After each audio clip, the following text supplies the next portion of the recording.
and I'm gonna play. This shit's fire.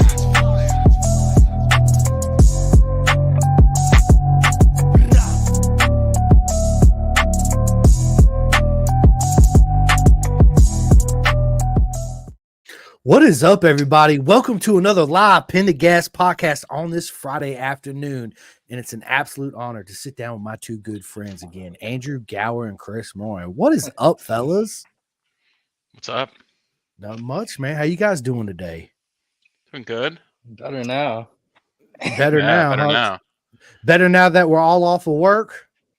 Well, I'm not Yeah. out for work yet.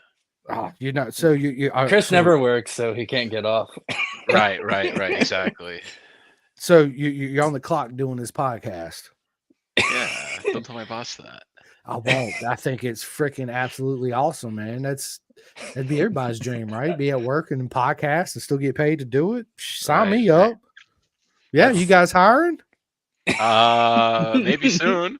If you want to join the beautiful field of healthcare, American healthcare. Yeah, man. You know, see, I need it. I need hair products for all this hair I got going on. Right. I think I know someone who provides that. Yeah, me too, man. Me too. New to the market, and there it Whoa, is. look at What? that. Yeah, dude. So listen, fellas, it's an absolute honor to have you guys back on. I had you guys on last year. I can't remember when last year, but Who's that lady from Wheel of Fortune? You would know because you're the older lady, Vanna White. Or was that Vanna White? Yeah, there you go. See, you knew it, Andrew. Good memory, I guess. Absolutely right. That's absolutely awesome. But yeah, so listen, I had you guys on last year, man. So I want to do a recap on how your 2023 season went. For you, Chris, it was Moto America. For you, Andrew, you was out there laying laps down, club racing, right? Well, we both did club and Motor America last year. That's right, Andrew. You did what track was it you did again? Both of y'all? We both did Laguna Seca. Yes. Dude, the famous corkscrew, you know, it's always been it's an epic track. I've been there once in 2005 when MotoGP first come back, and you know, when you see them on TV and you physically go there, man, the corkscrew is, when you see it live, it's absolutely amazing to see. But to me, turn one is the most the corner that separates the men from the boys is turn one for me. So how was it for you guys at Laguna Seca? Well, it's funny you mentioned turn one because, well, you probably remember we both did Junior Cup. I did at least 2 years of Junior Cup at Laguna. And then on a super sport bike on the ZX6, yeah, definitely takes a lot more huevos, I guess, going over turn one. Because, right. I mean, on like a 400 or an R3, you just like stay pinned and whatever, nothing's going to happen. But on like, you know, the 750 class and God help you, super bike, yeah, it's definitely a lot more nerve-wracking to stay on the throttle pinned over that blind crest. I think it's a beautiful corner too. So Chris, what about you? Yeah, dude, Laguna was awesome for me. I did well. I got a points finish in the first race. Second race, unfortunately, I did have a crash, but I was able to rejoin the race, which is cool. Never gotten the chance to rejoin a race from a crash before, you know, because in club racing, they don't let you. You crash, you're done. But in pro racing, you can. So I remember I crashed and I was just kind of sitting there. I was like, fuck. And I was like, okay, great. Well, you know. Oh, wait, is this a PG-13? Oh, yeah. Is it? R-rated? Yeah, dude, you can cuss. Absolutely. Okay. So anyway, I crashed and I was like, fuck, God damn it. I was like, dude, bummer. And then it was after the corner workers came over, they were like, oh, like, your bike's good, you can rejoin the race. And I'm like, oh fuck, right? Because like normally you don't, right? Like even at a track day, you're like, oh, you crashed, stop. It's like, okay, cool. So I get to get back up and rejoin, and that was something new for me. So I still got to finish. It was an awesome weekend for me. On a big bike, you know, kind of like a big bike, I guess. Yeah. Compared to the 400. That was cool. Yeah. So what do you think of turn one? Is that the most challenging corner for you two? No, not for me. Well, no, it's not exactly challenging, but it's like, I could go over it pinned. I mean, my bike doesn't make that much horsepower. It makes like 95 horsepower ish, so it's not like a missile. No, I could get over that just fine. The corner that started becoming harder was the corner I crashed in, actually. Turn 2, 3, 4, 5, 6. Turn 6. So it's the corner preceding the corkscrew. It's like before you Mhm. go up the hill. Uh, that's a very like narrow corner, meaning like the line that you use to enter it. It's like you have to be really precise. Like there's not a lot of room to mess up. You mess up, you're in the gravel going 100 plus miles an hour. Um, and so I made an error there. What happened was I was in the second race. It was about halfway through the race ish, maybe a little less than halfway through the race, and I started getting tired, like physically tired, right? Because I was keeping up with some guys. I was doing some lap times that were like pushing it for me, right? So I was getting tired. And then I went and I got distracted just for like a split second. I was like, oh fuck, here we go. The turn's coming. So let's go. I turned in too early, and I kind of just like, like when you're exhausted, imagine being at the gym, you're exhausted, right? I was just like, okay, push, turn. And I turned too early, and I ended up going over the the inner curbing. But you go over that inner curbing with a high amount of lean angle, and then boom, I lost the front. And Yeah. at that point, I just ate shit. And you know, it is what it is. So this year, physical fitness is a lot more of a big deal for me. I'm working out more, getting strong. Luckily, that was a pretty gentle crash on the biking, Chris, though, Well, I was even already for at the high speed. lean angle. It was like 80 miles an hour I hit the ground, but it was gentle in the sense that I guess because it's high speed, the bike has a lot of like inertia built up in it. So Yeah. it laid down okay. It was very minimal damage. I mean, I got back on and I was able to continue doing a couple more laps and then to finish the race. So it was cool. That's awesome. And so we got Ricky Bobby in the house. What is up, man? He says Ricky Bobby is just here to harass Gower. Bring it I love on. it. I love it. I love it. Good stuff, man. Good stuff. So from 0 to 10, Andrew and Chris, how would you rate your 2023 season? Oof. uh, the whole season, I'm gonna give it a 5. Okay. Yeah, Andrew had some I'm gonna challenges, give. which we'll talk about, Yeah, but for me, it uh, was like a 9. I mean, just because I did my goal. For me, my goal was Laguna, getting some points. That was it. So I accomplished my goal. I had some nightmares too, which we'll talk about, but yeah. yeah. I mean, I had a big up in that I got my first podium finish in the AFM 600, which is a really highly competitive class. Usually like the top 10 in AFM 600 are all easily doing pro lap times. So that was a pretty cool achievement. Get a few bucks from Kawasaki and everything. But then after that, like had a motor go bad, and then that just kind of like um, became a bigger issue that made Moto America an issue, and just kind of one of those rounds you want to forget. It was Yeah. a big logistical nightmare. So how Andrew and Chris, how do you guys deal with a bad weekend or things ain't going your way? How do you deal with it mentally and overcome that? Lot, lots of Andrew can answer internal that. screaming. That's one of the tougher parts of racing for sure. Especially when you start having a lot of ups and highs. Everything's going really well for a while, and then all it takes is like one really bad round or bad crash, and all of a sudden it really sucks. So I don't think there is like a just simple answer to that. Um, you got to have perseverance. You got to like really want it. Um, if you don't really want it and you don't just like wake up with that like motivation that you're gonna do this, like I don't think you're gonna be able to survive. Right. I mean, everybody deals with it in their own way, right? But it's also good to have people around you that support you. That's always positive, just positive feedback the whole time, right? No matter what issue you're dealing with.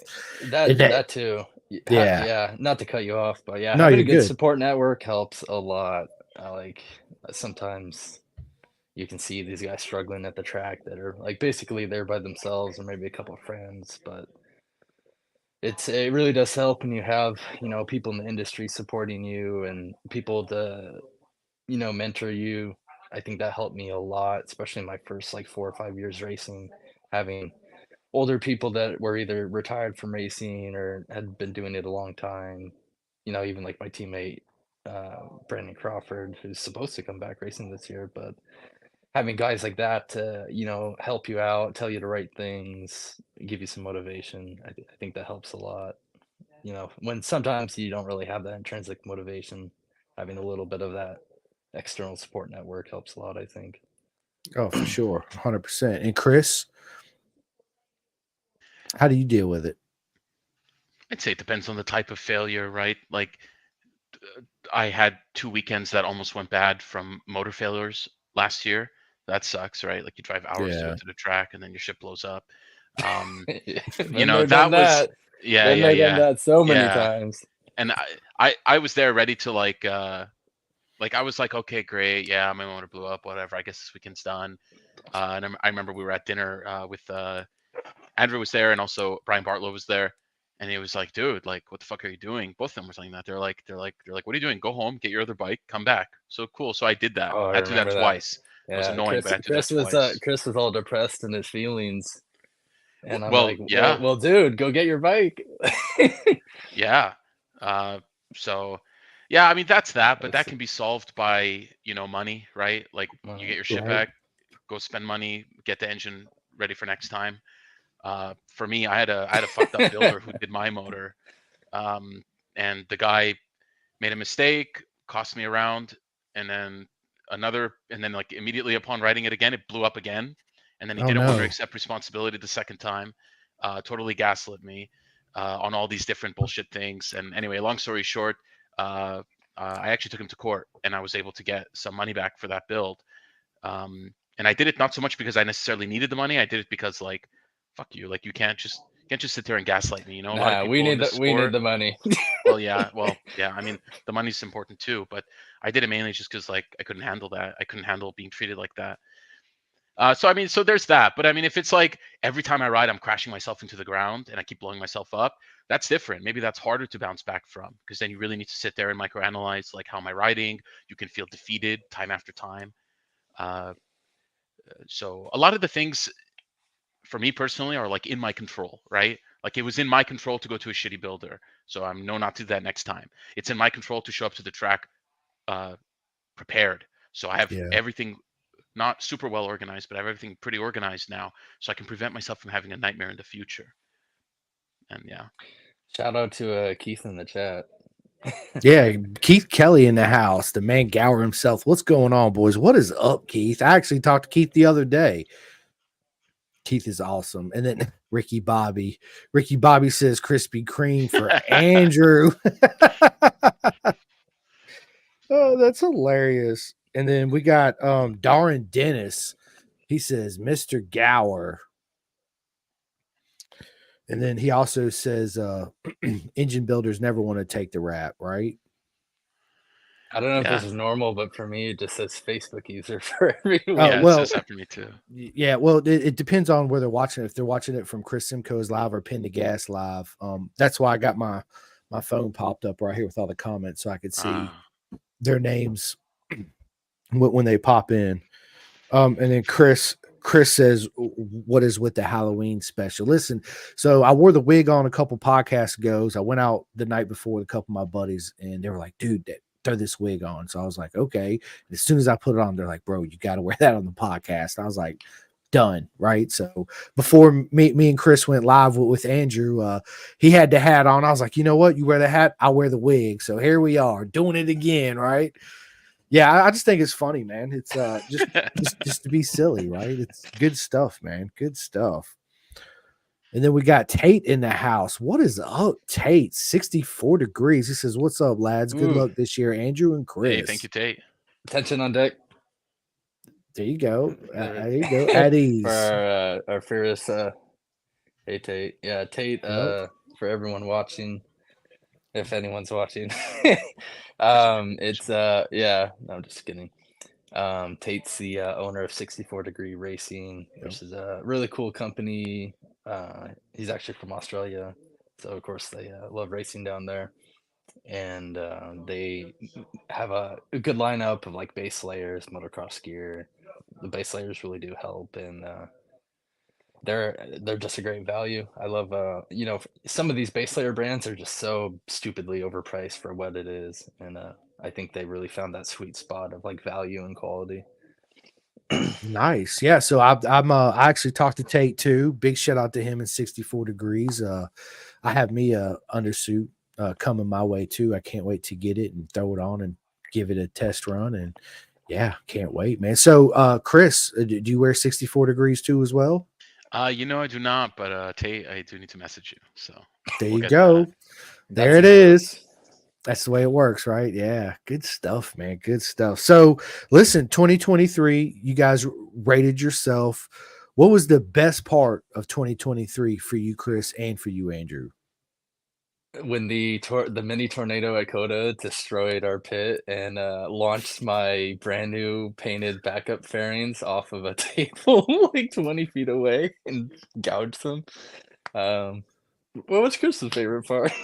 My favorite part was during that tornado, my $1,600 canopy got damaged because that was crazy.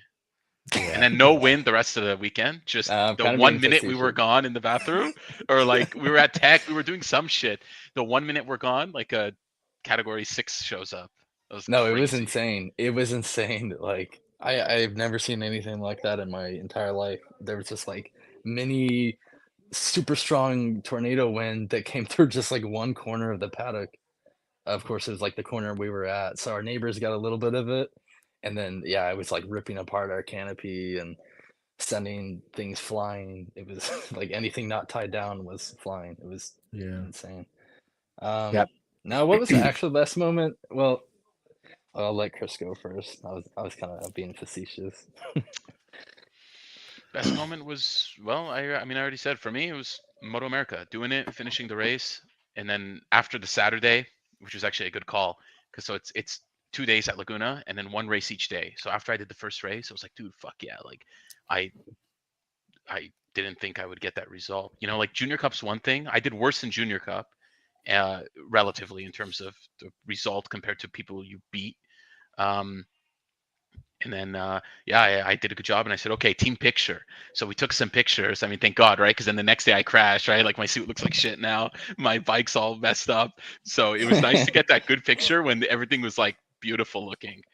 Right. But yeah, that was it for me. I I think that last lap in qualifying, well, up until I crashed, but Coda was so challenging just because of I think a lot of teams were having challenges because of the heat and conditions that weekend. It was like really like unexpectedly hot and humid compared to the averages, and it was just yeah, just like we are not catching a break. Um, practice, just the most random stuff I had never had a problem with. I had a ignition fuse pop, and luckily that was going down the back straightaway, not in a corner, so I lost all power to the bike. We figured that out, but it was just really sucking because one, Code is a track I'd never been to, and two, it's probably one of the most difficult tracks in the whole country. So we like really needed every lap of track time possible to get up to speed and learn the track. So going into qualifying had almost no time. I mean, we're also kind of guessing on gearing too, which is just like really critical at that track, having these crazy long straightaways and all the complex sections. Um, so we had that going on. And then in qualifying, it was just so killer hot. Multiple people in my class, in the super sport class, had motors pop or fell in some way, or bikes just having electronic failures. So we ended up retiring early because I was just getting these overheat warnings on the dash, and I decided let's save the bike, and just come back tomorrow versus trying to push it, you know, potentially destroy the motor for really nothing. And then we made a gearing change. I kind of slept on it, and just right out of the gate in the morning qualifying, I dropped a crap ton of time, and we're like I was really on a heater on that last lap. I was up like forgot what the dash said, but I was just green every sector. I was up like 3 or 4 seconds, getting a tow from one of the faster mid pack guys, and then right before the end of the lap crashed. But honestly, I didn't even care. Like at that point, it was like a little bit of redemption, and it still ended up being a fun experience. And and actually, like pretty cool part of that whole round was just the road trip we had all the way back to Texas and back to California. Kind of got to see a lot of the country and see normal people that aren't California zombies. Right? And it was kind of like a good memory, I think. Been a long time since I did something like that. Yeah, Coda's a tricky track, right? I played on my PS5, and man, it's such a challenge, right? So to me on the PS5 is different than actually obviously riding it out the track. So what is the best sections for you guys at Coda, and what is the worst sections for you guys at Coda? Best section straightaways. I knew you was gonna say that, Andrew. You know, hard to say. There's the two most challenging sections, I think, for me, and again, like I really wish I had that track day the week before a lot of the riders did, so I could have just had that whole day to learn the track. But in like the 10 laps or whatever I actually got, the S's are very challenging because it's not only technically difficult, it's almost like physically difficult along with the technicality and the speed through that section. You really have to nail it and just keep your speed up or you lose so much time on the lap. And there's the back section of the track after the final straightaway. Mm-hmm. That whole section's just pretty challenging because one, Yeah. you're coming from basically the top speed that the 600 can do, slowing down for a pretty slow left, and then you have a set of rights that is that again you really got to nail it, otherwise it just all screws up. Like the track really flows a certain way, so if you're turning in early or late anywhere or just messing up, it really kills your lap. Yeah, I love turn one. I think turn one's amazing, right? It's you go uphill, you break uphill, and then when you go that left, it actually bottlenecks, and then it opens back up as you guys come down the hill and go to the right. And on TV, it don't look like it's as steep as it is, but that's most tracks. But that's a steep. quite pretty steep section right through there. And every time I stand there, I'm in awe because it looks so good. You guys, when you guys come out of there, it's absolutely amazing. That whole sections left, right, you got to get that just perfect because that one left after that right, you come up, you actually crest the hill and you come back down, which sets up for the next left. And then you got that long ass straightaway. And that's where a lot of people, well, that I've seen it in MotoGP and Moto2 crashes. Turn 12, right? You come on down that long back straight, just what Andrew was saying, back shift on a 600. You're in second gear on that left hand after back straight, or you in first? I think we were going through in second. I think once I got the gearing right, we weren't even really using first anymore. So I want to say that was a second gear turn. Yeah. It's a beautiful track, right? The facilities, the layout, it's absolutely gorgeous. It's world man. level. Facts. I mean, even Laguna Seca kind of gets put to shame. Like Coda was very legit. Oh yeah. Listen, we can all agree that if you ever been to Laguna, then you go to Coda. It's definitely class part. But Coda's new, well, fairly new, right? Laguna's been around for a long time. It's not a fair comparison, right? No, because it's not. Laguna Seca is like at least 60 years old or something like that, 70 years old. So it's hard to compare like such a new facility.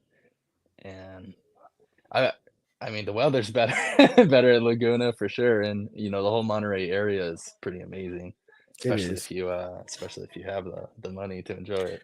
Yeah. Well, that's anywhere, right? Right.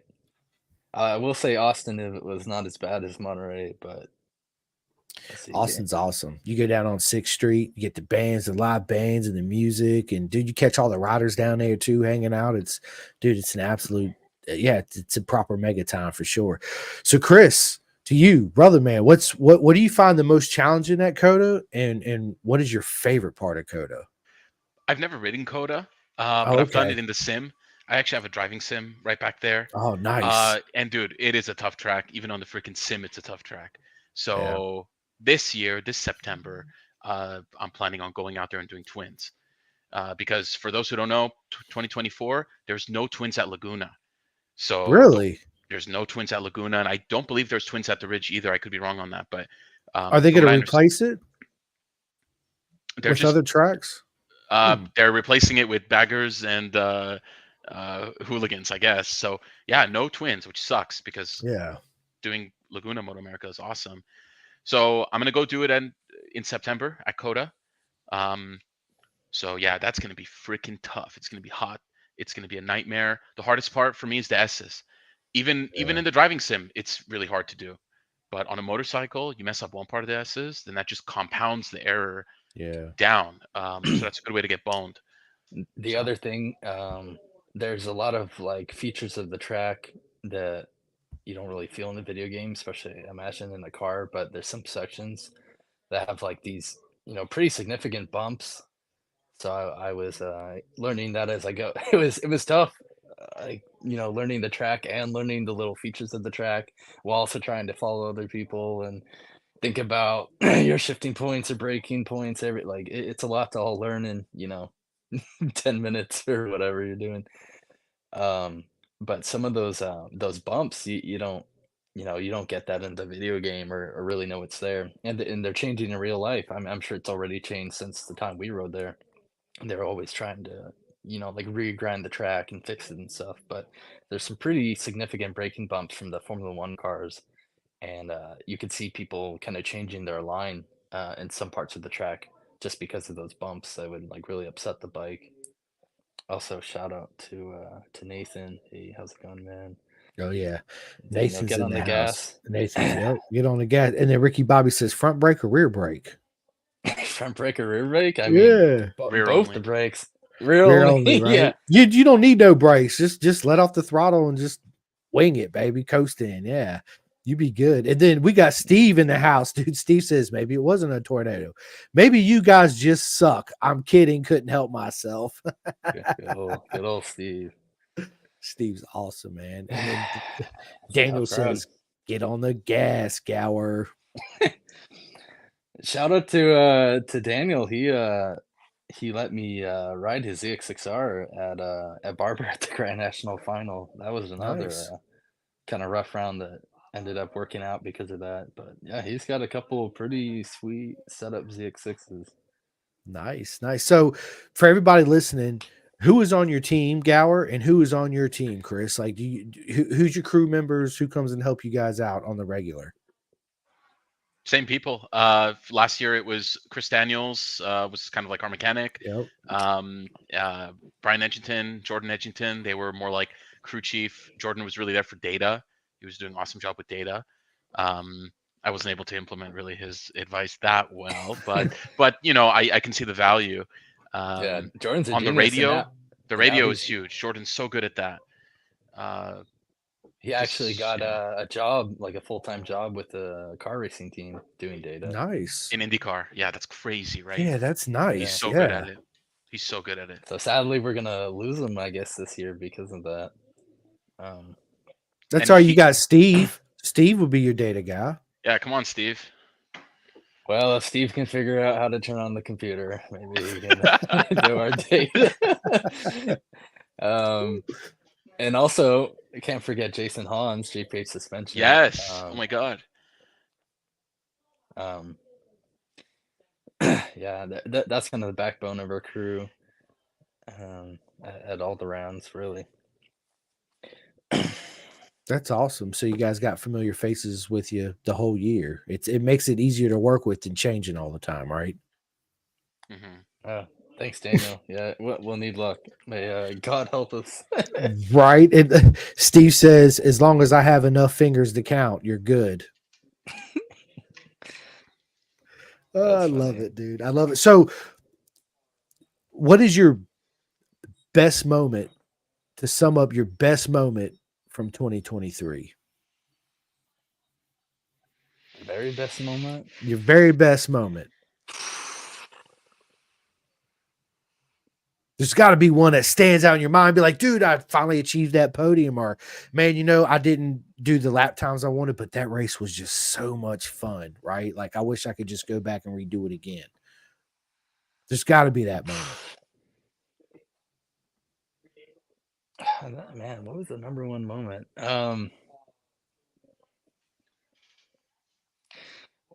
It's hard to put just a number one because as hard as a couple of the rounds were this year, which really sucked, they still ultimately were good learning lessons. So even though they sucked, I feel a lot wiser for the future racing. I don't know. It's tough to just say one single thing. What's the first thing that comes That's to your mind that tough. stands out? I gotta say, Shalina Moreda's mom coming over to be a fangirl and take a picture with me and take one of my posters on the fan walk was pretty epic. There you go. know? That's awesome. I'm gonna say, yeah, but that's not really a racing moment, so I don't know if it counts. Absolutely, It it counts. counts, right? Yeah. Duh. I'm with So, Chris. Absolute count. Well, let's ahead. just I'll just say like maybe the fan walk at Coda in general. I don't know. It's so cute when you see like the little boys and girls and they're interested in motorcycles or racing or they probably just think it's all cool to be there and they like sit on the bike and get their picture taken. I don't know. That's so cool. It is. It's really a special feeling, especially when I think back to being that. I mean, that was like me when I was like 9, 10, 11, 12. I used to go to NASCAR races with my dad a lot. And I don't know, that was, it's the coolest thing ever when you're like 11 years old or 10 years old and any like driver or rider gives you like the time of day. That's So right. that was pretty cool for me, sentimental. Absolutely.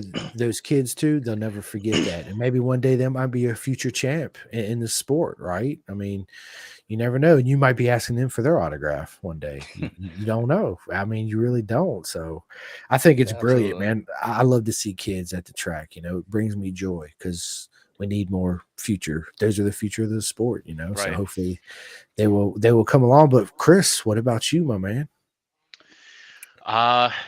Well, for me, it was at Laguna too, right? Because that was the highlight of my year. There were so many good memories there. The fan walk was awesome. Just walking back to the garage from Parc Ferme after the race, that's awesome too, because you're done, you know, and like you're done, you did it. I achieved my result. I'm like, fuck yes, as long as I don't get DQ'd in this Parc Ferme, right? Like, Right. or whatever. I mean, you don't know, but like another orange what was it, oh, like orange a sponge. sponge in Yeah, the I had a tank. sponge in my overflow tank. So they look in and they go, "Oh my God, there's something that's not clear water in there." So they were like losing their shit, right? Because they actually like hyper analyze your bike.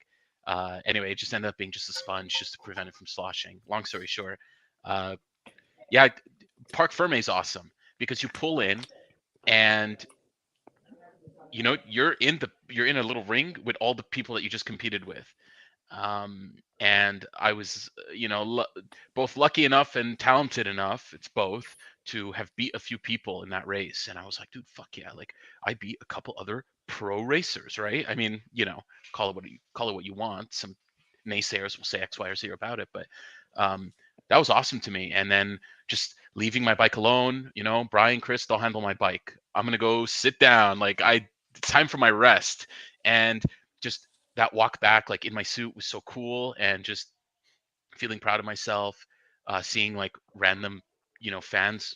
Moto America is awesome. It allows for a lot of fan engagement. Yep. Same thing with like a lot of like GT car racing, like an F1. If you want to go walk around Lewis Hamilton, you got to pay like $30,000 to do it. Yeah. Really?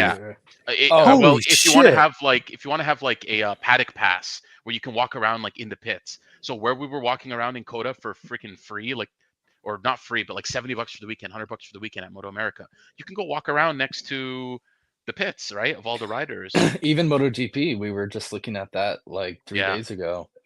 Even MotoGP to have that sort of pass was at least like a couple grand, depending on the packages you got. I Right. just bought it's actually called a pit pass for MotoGP. It's limited and it's $325. and that There you allows you go. access behind the garages.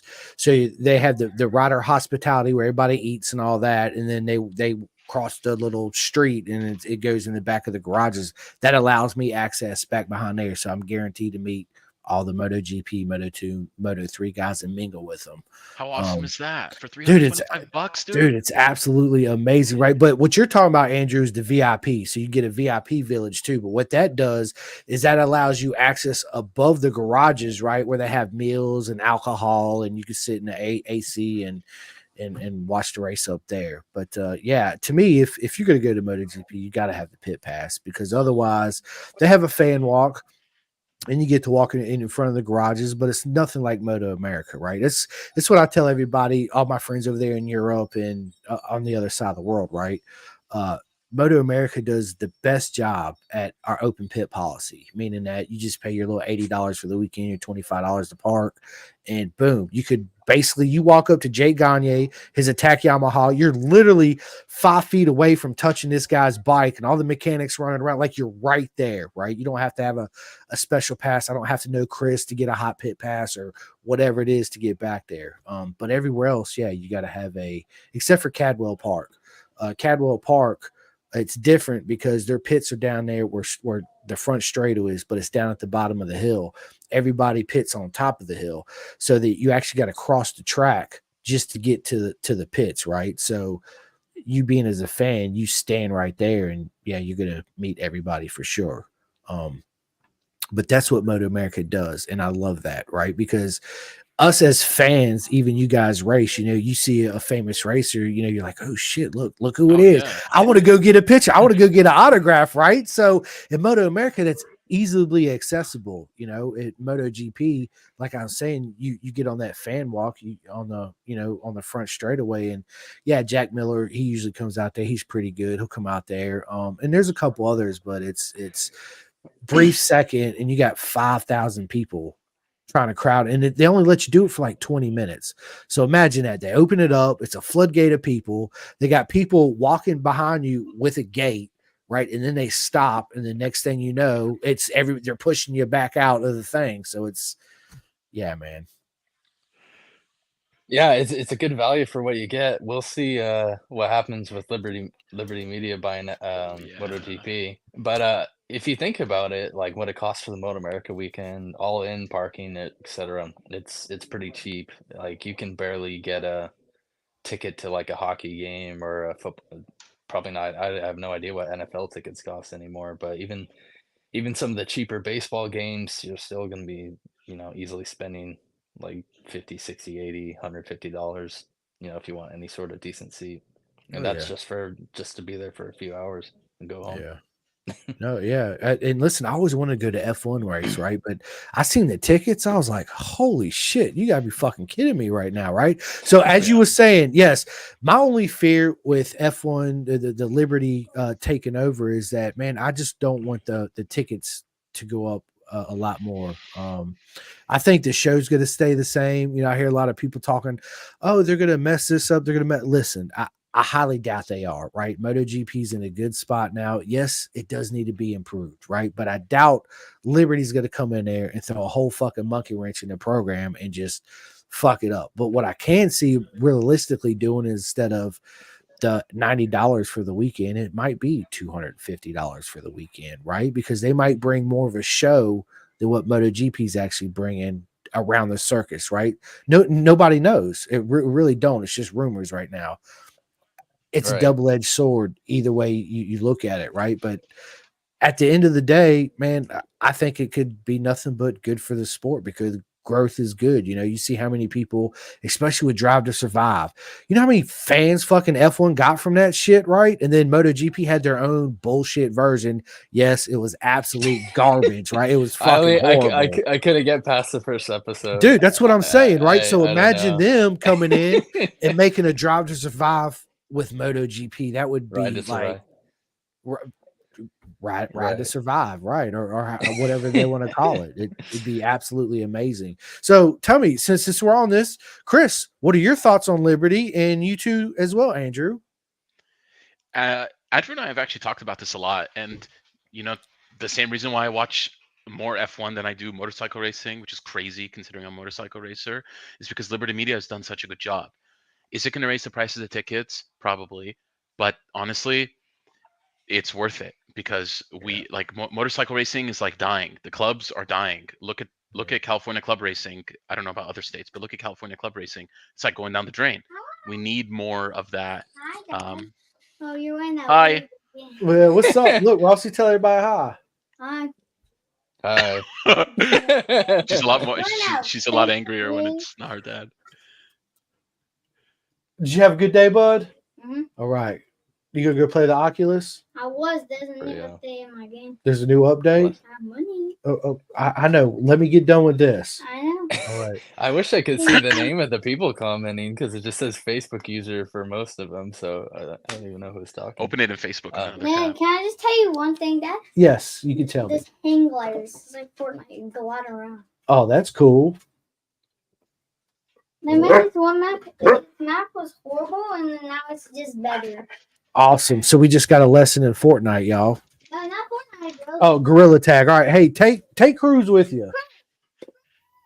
Look, this is my dog Cruz, everybody. I know. Well, hold up. Is he gone yet? Is he gone yet? Cruz. There he is. What are you doing, bro? Yeah, see, if I leave him in here, that's all he's gonna do right there. Hi, Cruz. Dude, the whole time, man. He is such a attention whore as far as dogs go. Literally, if I don't put my hand on him, he's just gonna be. That's what he'll do is talk the whole time. What was I gonna say about Liberty? Where were we going with that? Well, yeah. I mean, people are really speculating a lot. There's no facts or reasoning to really back up any of these assertions, as if like prices will go up or not.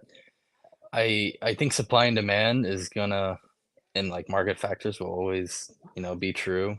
They can't just like quadruple the prices overnight and expect nothing would change. That would just mean they're going to sell less tickets, most likely. So I don't think Liberty Media is going to do anything like foolish like that. F1's priced the way it is because there's such demand to see the event because it is, it's entertaining. And I think a lot of people in this industry of motorcycle riding and racing seem to forget that sports are about entertainment. That's why people watch the Super Bowl. It's a really entertaining event. So I think most likely it's just going to be a positive for the sport. And I think it's all a trickle down. More people are interested in watching MotoGP, probably means more people watching Moto America, or at least curious about riding and motorcycling in general. And it seems like Liberty Media really wants to target the American market, according to some of the articles I've read. So if they can do what they did with F1, that would be crazy.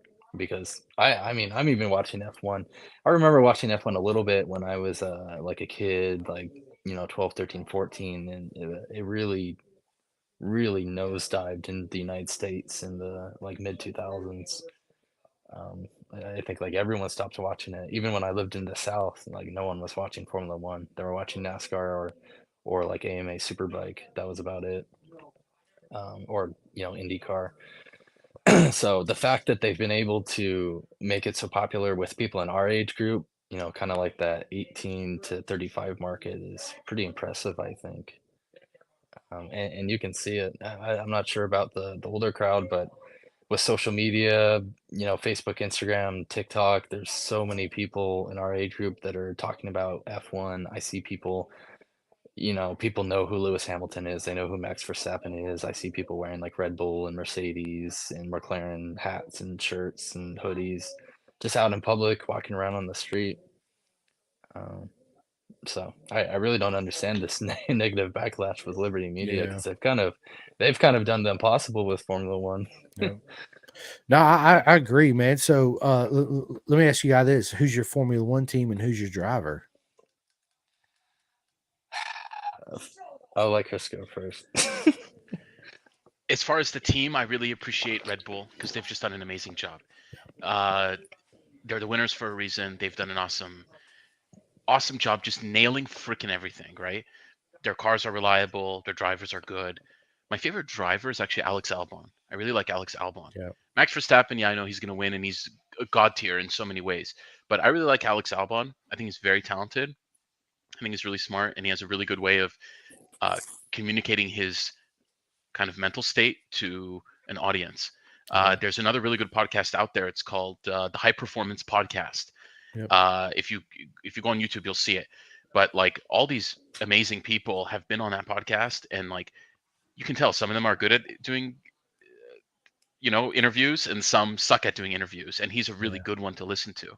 He talks about his struggles. He talks about how when he changed classes of so he used to be really good at go-karts, right? But then he moved from go-karts to cars, and he talks about the struggle and how he was able to overcome that, and blah blah blah, his support system. So yeah, I really like Alex Albon. Andrew, Andrew? what about you? Well, there's no Porsche team, so I have to pick Mercedes because that's the most German team on there. I don't really have a favorite driver in F1. Sorry, 1 second. Yeah. I like Lewis Hamilton as a driver. He's kind of eccentric and really out there with his like style and personality and stuff. So sometimes that's a little weird for me, but Lewis Hamilton's a good driver.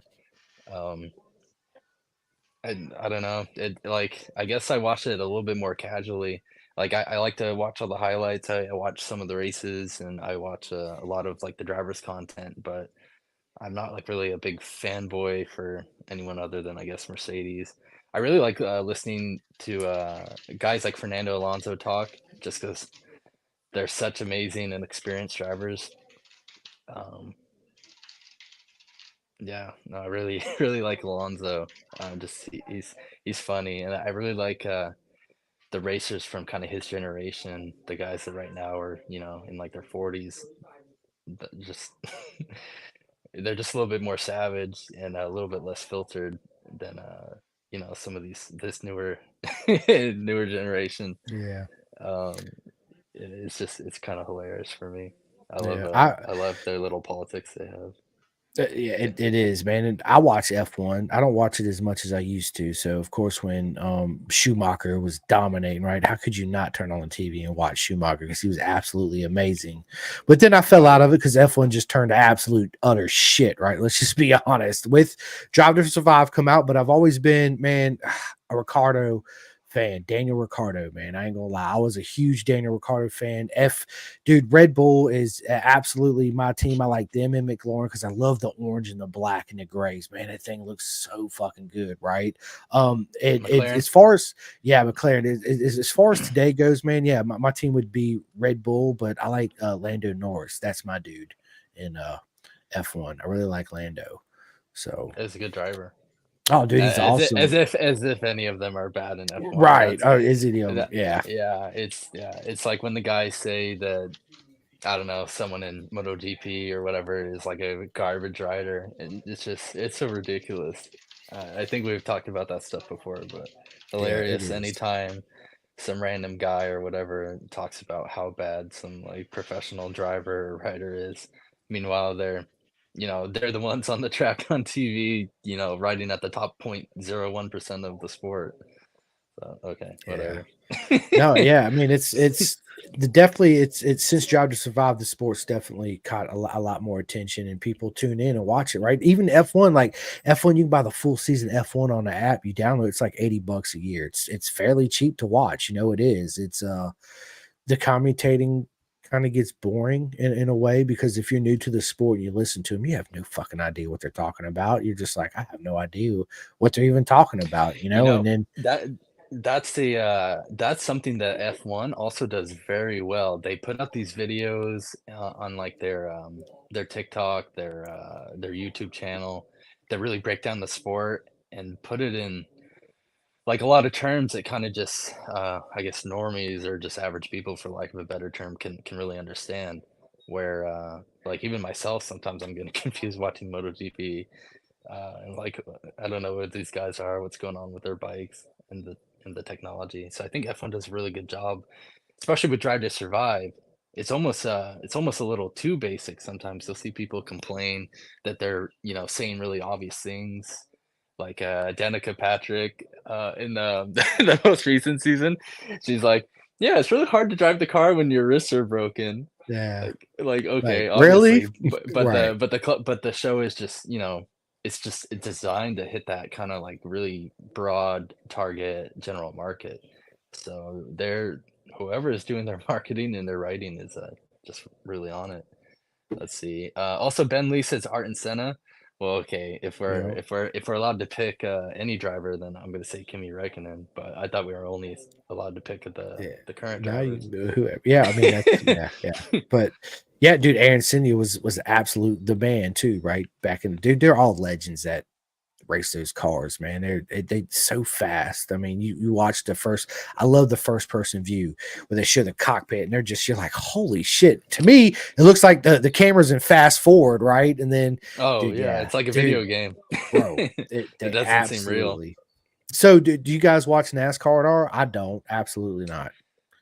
A little bit. I watched it Ha- when I was a kid because of just when I lived in the South on the East Coast, from like 6 to like 14 or whatever, it was very popular. And like there was the NASCAR video games. People are always talking about, Jeff Gordon and Dale Earnhardt and all those guys. Days of Thunder, Cole Trickle, baby, let's go. Dude, so But have you guys watched the new NASCAR kind of like Drive to Survive on Netflix? no, I heard that it's only a few of the drivers mainly, and I didn't hear that it was that amazing. So I haven't taken barely have enough time to do what I want to do. So Yeah. um, I didn't go out to watch it yet. Yeah, I Is it haven't either. decent at all? I don't know. I Oh, don't, man. Listen, I don't watch football. The only other sport I watch besides two wheel racing is soccer, the real football. And yeah, yeah. and As much as F1 every Americans once don't in a while. like it, as much as Americans don't like soccer, well, apparently that's changing too. But Yeah, they have some pretty intense matches. absolutely. My girlfriend Maria's Colombian, and she's a sports reporter, so she loves soccer or football. And I've seen some of the matches on like the international matches right now, and those guys are they're like going at it. They're true athletes. Absolutely. They're just They're, crybabies when they want to draw a penalty or whatever, crying, holding their leg. yeah, But yeah, except for that, yeah, it's a good sport. yeah, it is. Let's see, It's really sim good. racing. Yeah, I think some of the comments about sim racing are right too. Yeah. I mean, I think that's helping racing in general. Let's see. And it's getting a lot cheaper, so it's more accessible. Like Yeah, I've got a little rig that oh, go ahead. no, go ahead. I Go was gonna ahead. say I have a little rig, nothing that can compare to the monstrosity Chris just got. It's like basically he's got half of a car in his in his room. But I got a little Logitech wheel with a stand and pedals. And it's only kind of like a mid-grade one, but you can get that for like 300, $400, which really isn't that much money nowadays, sadly. Yeah. So it's really not that bad versus, if you're gonna go to a track day, I can't even imagine in the car, but if you want to, drive a car like that at the track, you're gonna be spending thousands of dollars easily. Oh, for sure. And that's something I always want to do is get me a sim racer, man. I just need to break down and start piecing me one together. And Chris, you how far your new sim racer is that new? I see the back of the monitor right behind you, right? Yeah. So that's a rig I just got, and yeah, I enjoy it. I mainly play Assetto Corsa Competizione, so it's Yep. like a GT3 style. Yep. I enjoy it. I mean, it's fun. It's freaking. There's so many talented, amazing people on there. Oh, Uh, I bet. I mean, I already have obviously some like racing experience, right? So I can hop on it and I'll be okay. But it took me a lot of practice just to even get like kind of down in terms of lap time to something somewhat competitive. But even then, You should have seen when Chris took me to there's a place in the Valley, right? yeah. What's World of Racing? I can't remember. It's somewhere near LA, down where Chris lives. And I had a little bit of experience on like the cheaper sims, but I'd never done like the really hardcore realistic sims with the Goodwill and Pedal and games like iRacing or Assetto Corsa that are just super realistic. So we went to this place and I'm like spinning out everywhere, like breaking my arms, crashing into the wall. I actually like hurt my wrist spinning out a couple times. I tried to save it and it snapped so hard that it kind of like hurt. But it took me like a solid hour before I was kind of like halfway decently setting down some lap times, and I'm still like second in the car. I'm like seconds off of Chris. It's And even I'm on these like seconds off of like the yeah freaking random people Yeah. that yeah are just yeah. super good. Not even in the real car, but even just a sim, it's so hard to go fast and drive like perfectly. Oh, I So could thank only thank God I imagine. can ride a real life bike because it'd be Right. pretty sad if I could only do the sim. Yeah, it's funny because I got a buddy, Jack Hammersley. He actually won the Moto E, Moto GP, Moto E championship with KTM last year. Oh, And that's right. I remember that guy. yeah, dude, watching him, dude, listen, bro, I'm sure it's like that in sim racing. Like you don't have a chance, dude. As soon as the race starts, he's just gone, and you get lapped Oh, like 4 or 5 times. there's It's guys ridiculous. in the Sims that are like going up with Max Verstappen. They're Yeah, like within like they're within like a second or like half a second of his lap times. So Even yeah, the closer. talent pool is talent pool is yeah. deep, really deep out there. Oh yeah, oh yeah. I play that game on the PS5, but I've never really got into sim racing. And I said this, man, it's something I'd really love to do, right? But I'd love to have like an affordable, like one of the comments we had in there, affordable motorcycle sim racing, right? Like the Moto Trainer. I think that would be That's tough. absolutely amazing. Yeah, I do wonder about that. I just because of the physics of the bike, I feel it's a lot harder to really create like an accurate sim versus For the car. motorcycle, Like yeah, even in the cars, they have full motion sims now, where the whole seat will like rock forward and back, side to side, and raise you up and down. There, let's see. and that's probably what, like a $15,000 setup. Something like that. Yeah, that's Probably if you put in yeah, like the computer and everything in the yeah, monitor, I yeah, think so. yeah. But the prices have been coming down. Chris knows better than me, but I think you can get the motion setups for like 4 or 6 grand, something like that. Yeah, for the really nice motion setups. Or I'm sorry, for the entry level of the really nice motion setups, because there are China's making it happen, right? Like China's making those like linear motors. China, Yeah. just give it like 2 more years, and then maybe for only a couple $100 you can have full motion on your sim. This one has no motion, but I want to put motion on it. It's just it's cost prohibitive to do. Yeah. But bikes, yeah, I don't even know. Like, are the bike sims even? Is it even a video game, or is it? Oh no, it is a video game. I do see Yeah. that. Okay, that's Yeah. actually pretty cool.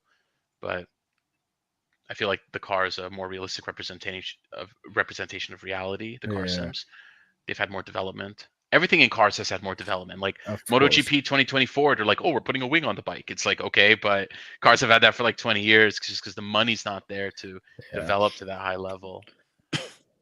Yeah. Yeah. Crazy. No, you're right. Absolutely. So listen, fellas, what's the plans for 2024? Chris, I'm gonna start with you. Ovale. So I just bought an Ovale.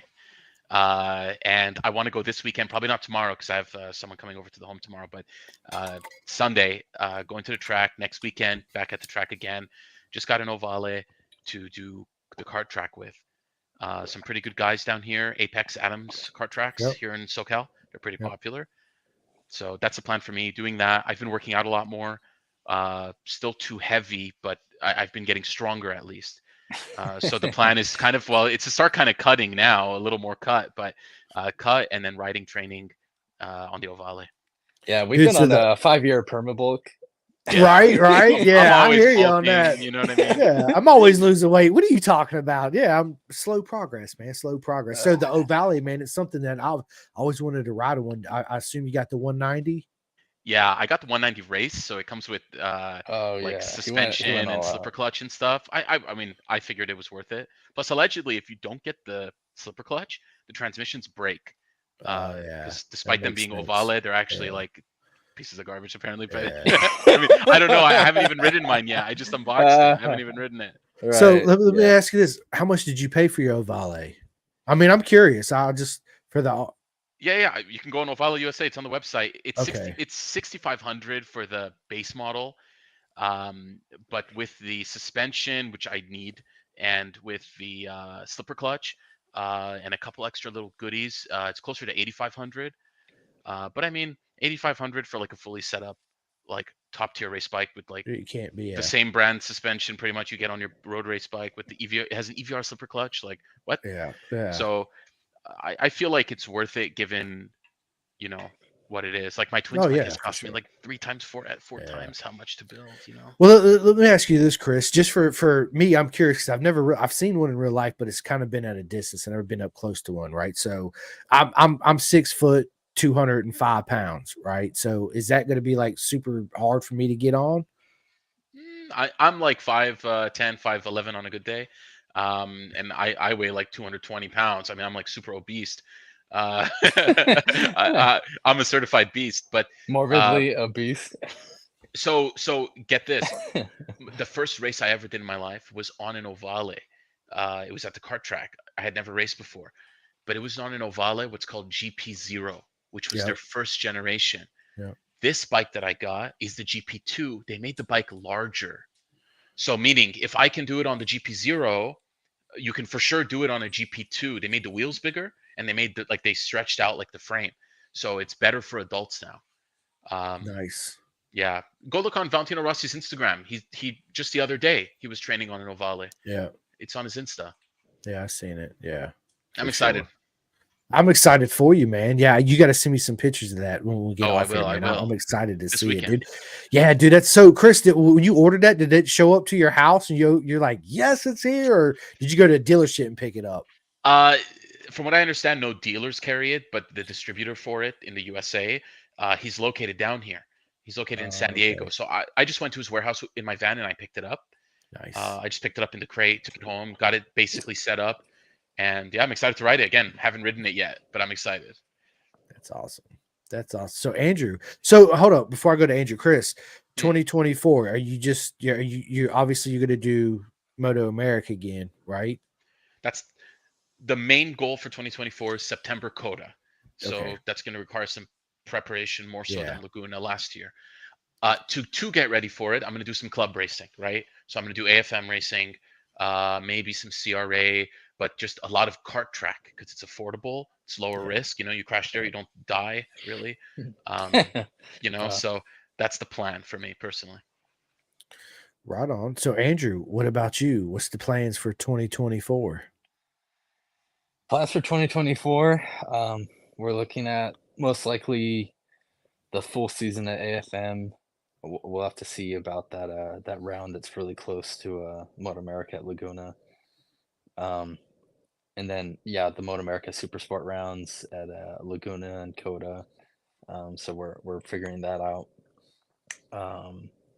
I'm most likely going to be returning to do that TT and that hill climb race in Mexico. I already won the lightweight and the middleweight championships, so I guess next up I'll try Super Sport.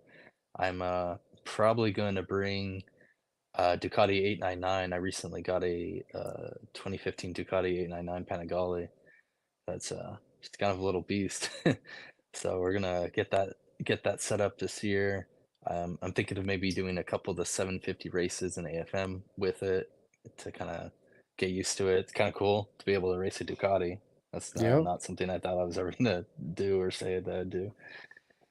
I want to keep riding my dirt bike. I kind of took a long break from riding the few months over the winter after I finished the Grand National Final at Wera and Barber. I took like a solid 3 months at least off of riding. I wasn't riding the kart track, a big bike, dirt bike, nothing. And the last month or so, I've been starting to get back on my KX250 and getting out to the track. And for me, it's maybe not the best ideal of cross training compared to like doing the go-kart track or even flat track riding, because motocross is just such a different sport, but it's super physically intense, so it helps keep me in shape. Honestly, if you're in, motocross shape and then you get on a road race bike, it's not even that bad. You got all the straightaways to relax on. While on the motocross bike, you're getting like pummeled, Beat up. Yep. you're going through the whoops, you're trying to, balance and ride correctly in the corner, and then brace yourself for the jumps. Make sure you have the right timing, the right speed, so you don't die when you land. It's very it's very intense, and in some ways more intense than road racing. Obviously, speeds are lower. So just doing that. I've also got a mini moto, a little KX65 that we just got to ride at the at Apex down in SoCal. But I need to take that to JPH suspension, get the spring rates right, get that set up. But definitely want to get out a little bit more at the kart track. Like Chris said, you can ride at a kart track or a motocross track. Up here, both are usually around like $40 for a day of riding, um, which is really not that bad at all. Most people can barely ride a couple hours at the track before they're tired. Yeah. So it's a good value. Tires last longer, especially on the dirt bike. Especially if you're not a super fast guy, you can run the same front tire like almost the whole year pretty much. So just a lot of that, and then hopefully some more podiums in AFM. That's definitely the goal, is to try and stay within that top 5 for the season. Absolutely. So listen, that's something I want to talk to you. 'Cause I'm a huge Ducati man, right? So what do you think about the Ducati, Andrew? It's It's a little completely early different than the Kawasaki, ain't it? It is very different. It's Very different. So sadly, I only got about 3 laps on it because the clutch started slipping right after it warmed up, sometime in like the second lap. So it's a little early to give a really fair impression, but even in like a few laps, just the way the bike turns is different. The seating position is different. It's kind of strange. I definitely want to try moving around some of the ergonomics. I feel like I'm a little bit kind of like back in the bike. I feel like on the R6 and the ZX6, I feel like I'm a little bit more over the tank front of the bike and Mhm. can really control the bike. The Ducati, I feel like you're sitting back a little bit, and I just don't feel as like in control with some of the feelings and the inputs. Um, I wasn't a fan of the brakes it comes with, but that's probably just the brake pads that are on the bike. So I'm gonna put on my Gawer carbon ceramic pads and see how that feels. But with the current braking setup, it kind of had like a very wooden feeling, not a lot of feedback, and I really like a aggressive, powerful initial bite when I'm riding like a race bike, and it didn't really have that. But but the motor is definitely a winner on that 899. It almost reminds me of riding my Ninja 400 in Junior Cup, which you probably know they're restricted. They're not like a normal stock Ninja 400. They make you run a restrictor plate, and they reduce you to, I forget what it is, but you lose a couple thousand RPMs. So you really have to ride it. It's kind of like a torquier bike. It doesn't just rev out the same. And the Ducati's kind of like that too. That bigger twin versus my inline 4 ZX6, it doesn't really just like ring out. You're riding a lot more in like, I guess, the meat of the power band, and it's a different feeling sensation. It's got a lot more torque. Like if you're mid corner and you whack the throttle, it just instantly broke the tire loose, no problem. So in some ways, I feel a little bit less forgiving maybe than like a 600, because you just have so much like torque on command, like right there in the middle of the power band, and even the top of the power band is still, felt really powerful. So I want to put some more time on the bike, get used to it. My initial thoughts are that I actually like the Kawasaki more. Obviously, I have way more seat time on that, but I kind of like being able to just like really ring out the bike and be high in the power band, and I'm used to riding that type of bike. So I'm gonna give the Ducati some more time and see how I feel with that type of motor. Um, just with some more laps. Well, good. I can't wait to get your feedback as the season progresses and hear all about it. Yep, there you go. So that's what I was getting ready to get to. So, Chris, bro, it's an honor, everybody. Chris sent me a shirt. Not only does Chris have shirts, Chris has hats, Chris has sweatshirts, Chris has body cream and moisturizer and all this good stuff, man. Yes. So listen, how did all this come about, Chris? Tell everybody how all this come about and how they can actually go and get some of this stuff. Honestly, Chris has a lot of free time. yeah, right. Well, I have a lot of free time just due to my work. So, I was just messing around, and like I see people post like their merch and this and that, and like I thought a lot of people's merch looks like ugly. So I go, I want to make something cool. Like I want to put my own cool logo. Like I made my own logo, try to keep it modern. I want to have some like cool colors for the shirts. Like if you go on my store, you can get these like this like sand color. It's like off-white, kind of sandy. You can get like lighter blues.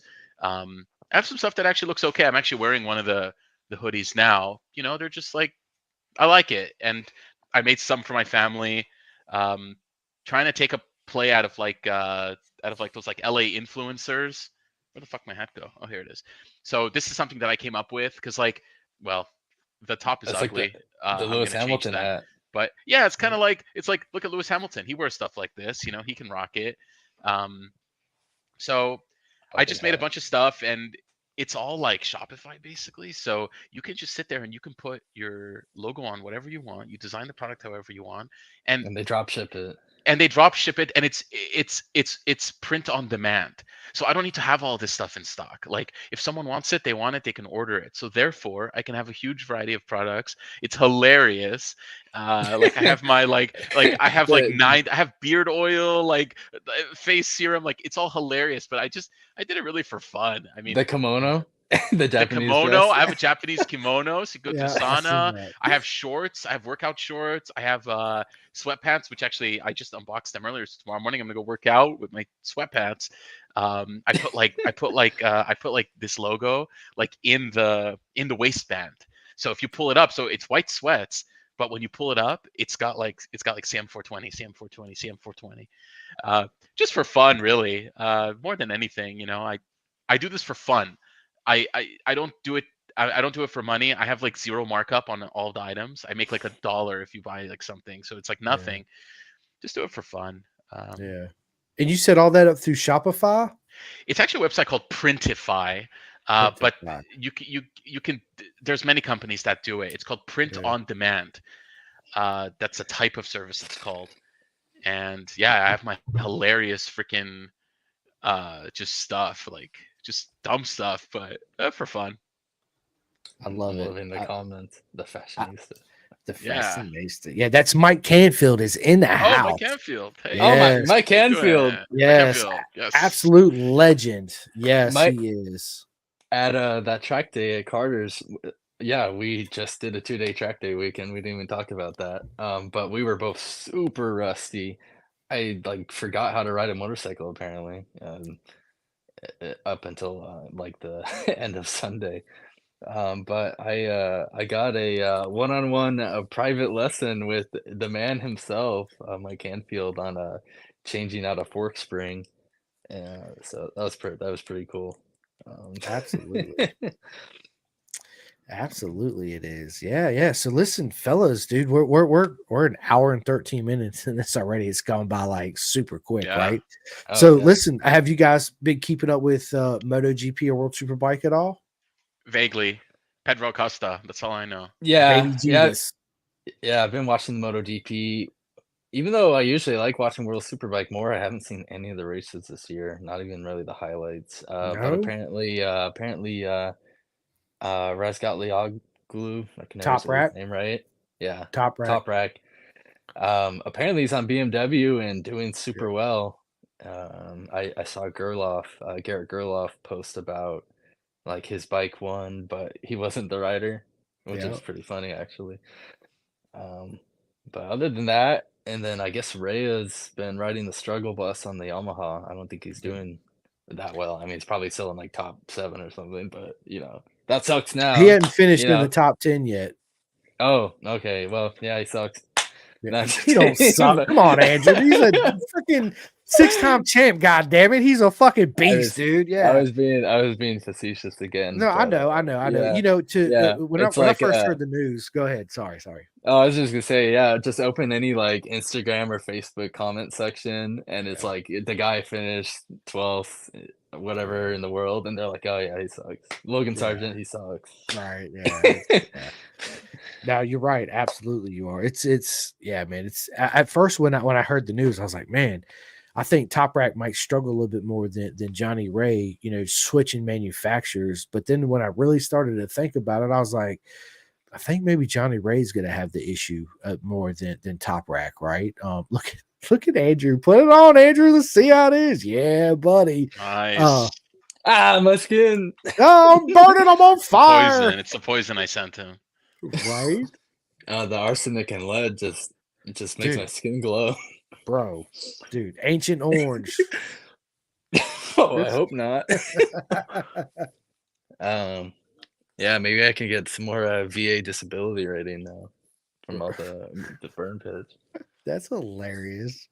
Yeah, man, it's World Superbike's been absolutely amazing. Nicola Bulaga, you know, from he won the Super Sport, stepped up. He's Alvaro Batista's teammate. He actually won a race, dude. He's been fucking fast, man. He surprised a lot of people.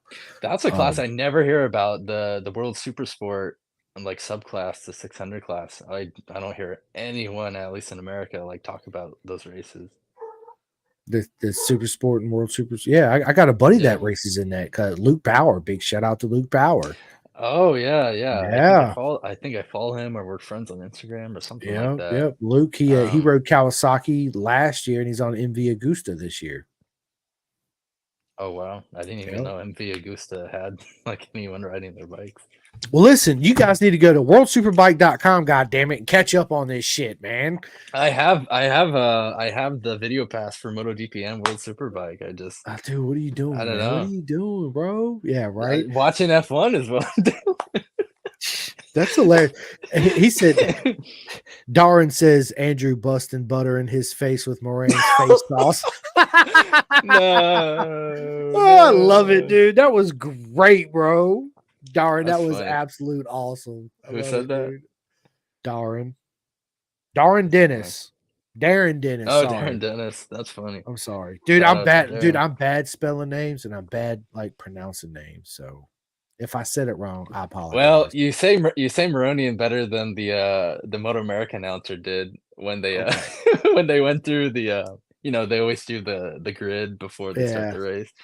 Yeah, I can't remember what he said, but he really just said it in a kind of murdered it, way. right? You're like, It what was the- like like he got him like a moron, like Moronian or something. Yeah. like that. Well, the Americans don't say it well, but the British guy said it right. Yeah, Nice. well, of course, those Europeans are so culturally aware. Right? Exactly. So do you guys watch British Superbikes at all? No. I couldn't even tell you one person in British Superbike. No, Dude, all I Dunlop. know, man, you're letting me yeah, down. Dunlop. Is Dunlop still there? Yeah. Michael I know- Dunlop races What about the Pirelli? TT. Pirelli, yeah, Pirelli, yeah. What about his Pirelli's there, cousin yeah. Michelin? Right. I know that they don't have traction control, I guess, and I'm not sure any other rules, but apparently that's something unique about British Superbike that's pretty cool. Yeah, the I got, Superbike like- class has no electronics, so they're racing 240 horsepower motorcycles with no electronics on it, right? So imagine going to Moto America and ripping all the electronics off all the Superbike guys and see how good they get on. No, with the bike, right? that's insane. So that's just- old school proper racing. That's why I love Yeah. BSB so much. That's why it's my favorite class out of MotoGP, out of World Superbike, out of all that.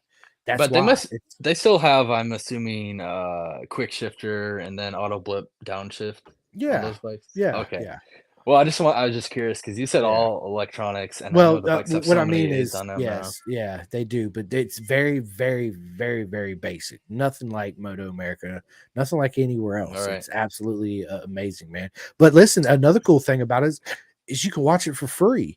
Bennett's BritishSuperbikes.com. Boom, there it Oh, is. Didn't even And know it's that. all free. Yeah. So the season they had their first test, I think I think it's this weekend at Navarro, Spain, and then their first race is the last weekend of April is their first race weekend. So yeah, you guys can go on there and watch it. Everybody listening, BennettSBridgeSuperbike.com. Don't miss it. It's to me. So if you guys listen, when we get off here, as you guys eat dinner or whatever, YouTube. Yeah, it's still 3:30 here. I know. Okay, lunch, late lunch, brunch, whatever. A crumpet and some tea. You go to YouTube, right, and Google the last race of BSB last year. It was the best race of 2023, in my opinion. It was hands down, bar to bar, half a point between the whoever wins basically won the championship. It was all down. I have to check that out. It sounds crazy. And it was absolutely amazing. We got Dustin Richards in the house. He says, "What's up, guys? What's up? What is happening, my man? Yeah, man. Yeah, good stuff. So listen, I wanna get away from all this motorcycle talking. I got some questions I want to ask you guys. All right, and I don't care who goes first, but first question I want to know is, what's your worst habit? Procrastinating, probably. That's got to be my thing.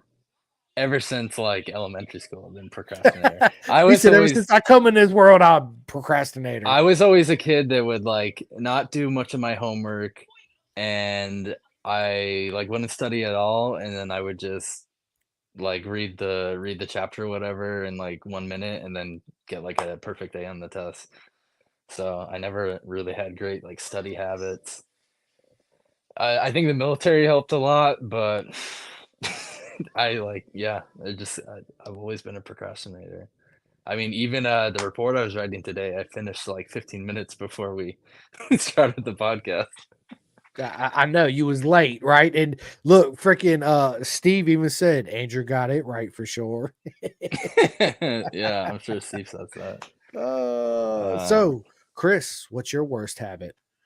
Dude, probably procrastination. More so than that, like selective laziness. You know what I mean? It's like if there's something I don't want to do, I won't want to do it. Yeah. And that's kind of like along the same vein as procrastination, which is not a good habit. Yeah. Okay. Well, so tell us something we did not know about you guys. So what's one thing that nobody knows about you? That nobody knows? Man, I've got so much of my life on social media, for better or for worse. Probably everyone watching this already knows. Let's see. Probably are you like really into midget porn? Is that what you're saying? No, nothing like that. To be honest, I don't even consume any porn other than, I mean, all the half naked chicks on Instagram that like you can't even get away from no matter what you do.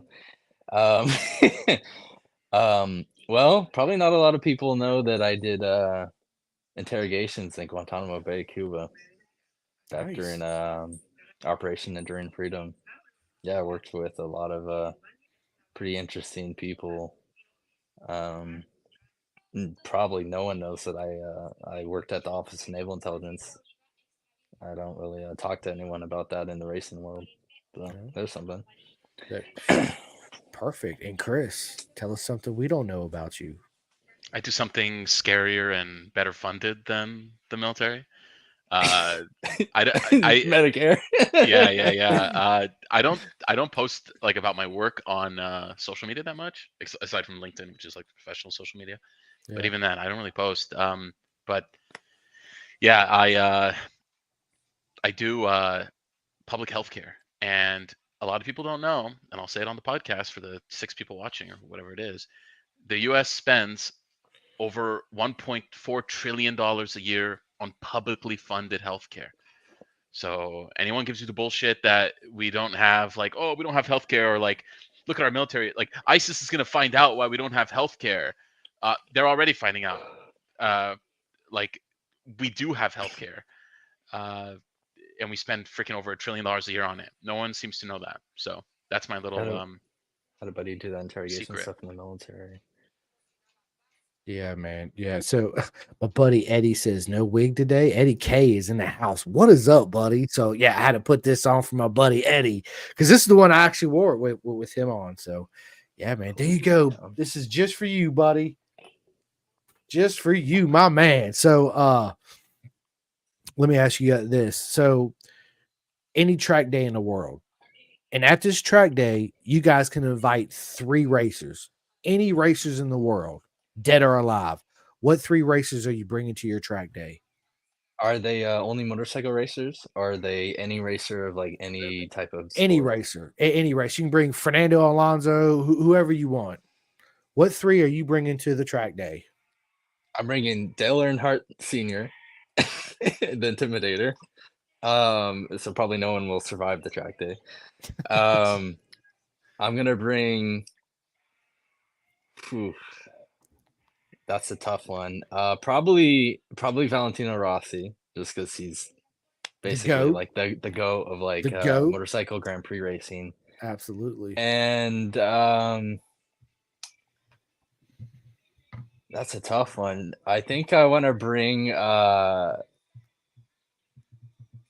Jeremy McGrath in his like mid to late 20s when he was like apparently like a crazy party animal. That way we have like a little bit of fun. That's right. I don't know. That's tough with only 3. So That's there's it. like That's how there's you so get many through. you could pick. But Right. yeah, I don't know. That's what popped in my head. That's It's gonna be a crazy track day for sure. yes, it would. Absolutely would. Steve Manville said me, you're gonna bring him too as well. Oh yeah, why didn't I say Steve Mandeville instead of Dale Earnhardt? Right. There you go. There you go. And Chris, what about you? Who's the 3 you're bringing to your track day? Well, what wasn't part of the question? Which track? Listen, at any track. Oh, he it didn't don't even matter. say. Yeah, I'm sorry. any I thought he track. said yeah. No. For me, it would be Rossi, Schumacher, and Alonso. So I get Nice. 2 car That's guys, nice. one bike guy. Yeah, One Valentino bike guy. Rossi, of course. Ralph Schumacher or Michael Schumacher? Ralph. Ralph, right? Yeah, bring Ralph. Why not? No, Mick, the son. Well, he's yeah, I cool. mean, there's a lot of Schumachers in Yeah, true, racing, true. actually. There Yeah. is. Ralph, Absolutely. You're because he right. drove for Toyota. Yep. Sure Which is enough. crazy. Absolutely. Yeah, I But, know, yeah. right? All right. Let me ask you guys this. If you guys had your own private island, okay, and you could bring one track on your island, what track would you have on your island?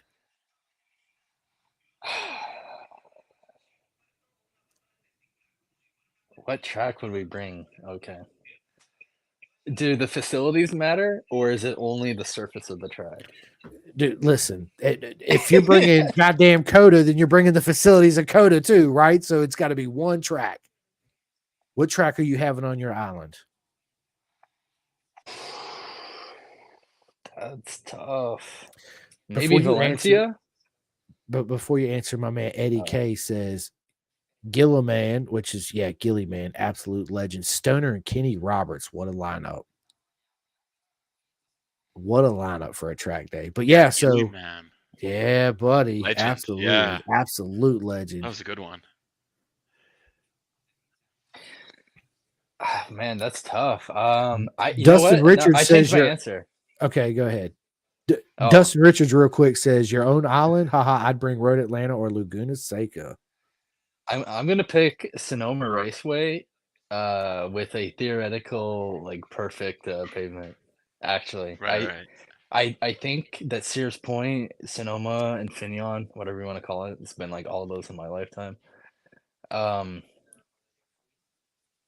Actually, no, I guess not Sears Point, but yeah. But no, I'm gonna say Infineon because yeah, I think it just might be like the ultimate combo of like fun and technicality and challenge, and just interesting layout. It's just tough for motorcycles because those walls are a lot closer than they are in the modern tracks. But Sonoma's one of the hardest tracks. I've heard people argue it's the most difficult layout in the United States. I don't know, North Dakota being the newer track now, I'm not sure, but it's definitely one of the most technically challenging tracks in the US and very fun. I loved like all the blind corners, especially on like powerful bike. You're just like you're wheeling over and down these like crazy blind corners. like throwing it on, like throwing out the anchor to brake, turning in, going up and down the carousel or whatever people are calling it now. Sonoma's a crazy track. It's great. It is. Absolutely, it is. Absolutely. And then Steve Madville says Bayless, Milan, and Swanch is who he'd bring, which is a fucking mega lineup too, man. Dang, that's gonna be an insane track day. All those Damn guys right. like to throw down and be a little wild. I don't know about Bayless, but I know Mladen had like a pretty crazy ego and attitude when he was on top. From what I've heard, he was Oh, kind of yeah. like a dick to people. Well, I any mean- Australian is going to throw down. Yeah. Yeah, right. You guys see my Anthony Gobert helmet too, right here. Mhm. Oh I yeah, can't well, tell you. rest in peace to Gobert. Absolutely, the Go Show, my dude, man. I definitely have him at my track day for sure. Absolutely, 110%, man. No doubt. But Chris, you got your own island. What racetrack is going to be on your island? The one racetrack I think I have the best memories at for motorcycles, because I've seen a lot of the European tracks. I've played a lot of them on the sim, right? Monza. No, if it was a car track, Spa. I love Spa. That's like all I Oh, play in the yeah. sim. Spa's Yeah. incredible. But if They I don't race wanted- spikes at Spa, do they? not that I know of. But I'd probably have Laguna. I mean, you can't go wrong with Laguna. Laguna's such a gorgeous track. I've enjoyed every single time I've been there. Yeah. Otherwise, I don't know any other European track that I would have. I mean, they all seem pretty bad for bikes. Like Monza, you just like die in the first turn. Like, I would bring Cadwell Park. That's what I'd have at my island. Cadwell that one's a 110%. banger. Oh, that one's a banger Cadwell for Park. bikes. Oh, dude. I changed my answer. Las Vegas Street Circuit. Look. Here we go. No. Nah, dude, you can't No. go back. No. I No, just- no it just remake. please, Yeah, that's God. hilarious. He said, Yeah, "Wait a I minute." know. Yeah, I love the joke, as you I know. probably know by Yeah, now. I do. But It's yeah. all good.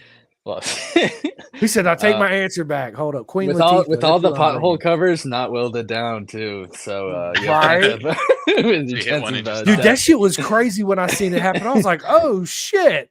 You knew immediately something that wasn't a car. There was something going on. As soon as he hit that, it was like, "Bam!" Oh my god! And Dude. Chris, Chris was at that event, and there was so much. It almost seemed like fake. Like it seemed like someone was generating it, Yeah. like hate for that event.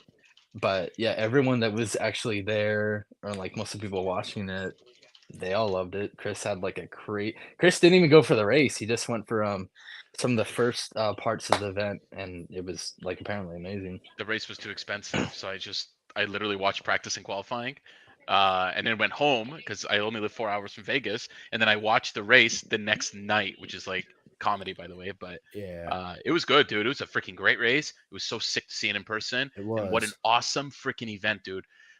I've been some pretty cool places in my life due to X, Y, or Z. I've been lucky. My dad was he still is an airline pilot, so I was able to travel around the world for free, basically.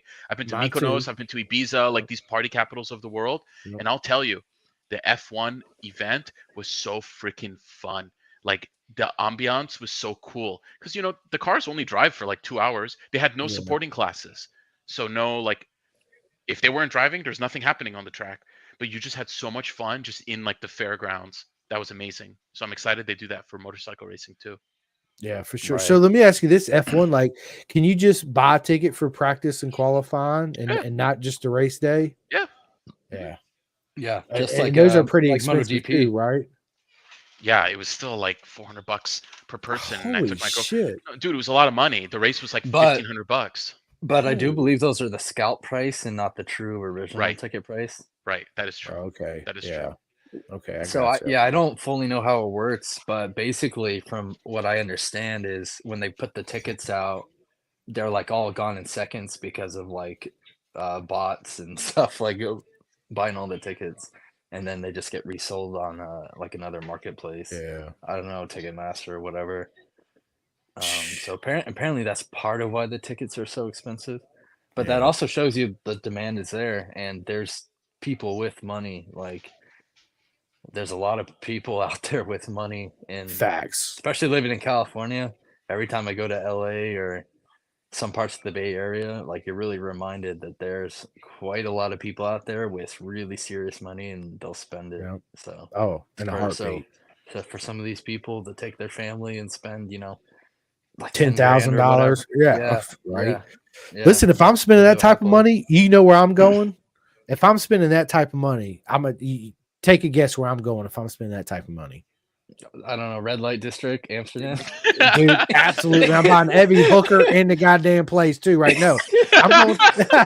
Everybody, come in. Who needs a hooker? Come on over here, baby. I got you. No, dude, the Isle of Man TT. Yeah, see, Oh, my yeah. man, he Of said it, course. dude. Steve knows. Oh My man, shit! Steve, I love you. He already knows the TT. Yes, if I'm spending that type of money, that's where I'm going.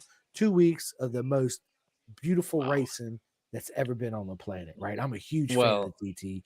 I You guys imagine know for that. 10 grand. I imagine for 10 grand, you're getting like the VIP experience. 'Cause Well, I didn't think I'm it's that just saying, if expensive. I'm going to spend that type of money, like realistically, it's like I looked into it. I think it's like $2,500 a week to go. So yeah, you Not spend even that about bad, $5,000 be for honest. 2 weeks. Well, yeah, but that don't include your airfare or hotel or any of that, right? Oh wow, so it is Yeah, kind of expensive then. yeah, absolutely it is. So yeah, it's absolutely. But one day I will go there because it's my favorite race of the year. It's in my birthday week. It's in the middle of May. So it's a special treat to me, and I stay glued to the TV for 2 weeks straight, or my cell phone. So yeah. Plus, man, you guys need to go check it out. They have awesome series on there. They have one called Over the Hedge. Oh, dude, In Between the Hedges. Sorry, it is absolutely brilliant. It's like kind of like Drive to Survive, but for the Isle of Man TT. It's once you watch it, you're like, dude, I have got to watch a TT race. I gotta watch a practice. I just gotta watch it. You know, it's Well, we've yeah, been but to a TT race, right, Andrew? Andrew did a TT. Yeah, Yeah, I've not done. like Isle Well, of it Man, wasn't but it's Isle of still a Man. TT. I did, yeah, the 2 TTs and the 2 hill climbs. When I guess the hill climb is basically just a TT, but you're going up the side of a mountain instead of like through like a city or whatever. Um, yeah, it's a crazy experience. So hopefully everything goes well for doing that this year, because I do get free entry to the event since I won a class in the previous year. nice. Um, so yeah, hopefully I'll have my trusty teammate Chris with me there, and we'll maybe have like someone else to come help us out at the Yeah, event. But absolutely. I'd love yeah, to it's be able to crazy. come and help you guys out one time. It'd be a dream of mine to come out Co- there and help you Come guys. on, come on out.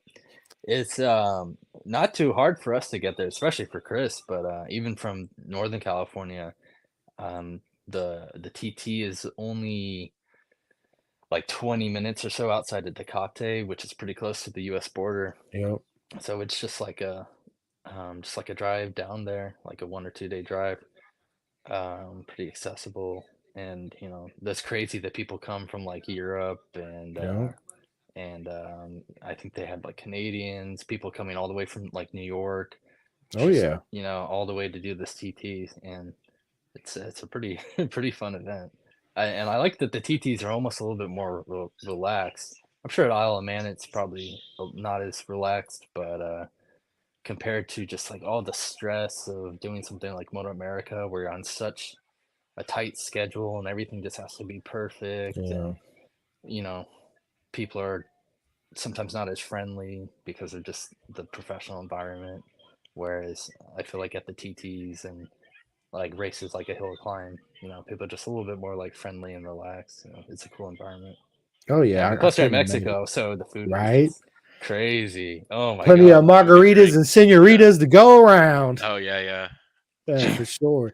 Yeah, man. It's any TT style race, the real road racing has always been my absolute favorite. In the atmosphere, it's. But to me, another thing that people don't also consider is at the Isle of Man TT, right? You racing all different classes, like Peter Hickman, right? He races super bike, super stock, and the 600. So you don't have a lot of practice time at all. So basically, you're jumping off one bike and going out there flat out balls to the fucking walls from a 600 to a super stock to a 1000, right? Or 500 or whatever it is. to be able to switch that mental state from bike to bike and just go balls to the walls like they do is just they're aliens. They're the true aliens, right? Oh, it's For insane. real. It's insane. Like It is. I'm not gonna lie, it's like mentally challenging to even do like a TT like the one in Mexico where at least well, in some ways it is the same. Like there's some corners you could crash on and you're probably just gonna die because like it's just like cliff or like a Yeah. guardrail.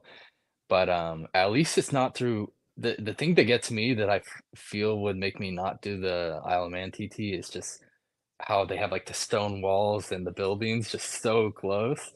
At least in the course in Mexico, um, there's just like usually not as much of like crazy obstacles like that that you're gonna crash into. It could happen, you know, there's some houses and stuff, and there's some like huge mountain cliffs.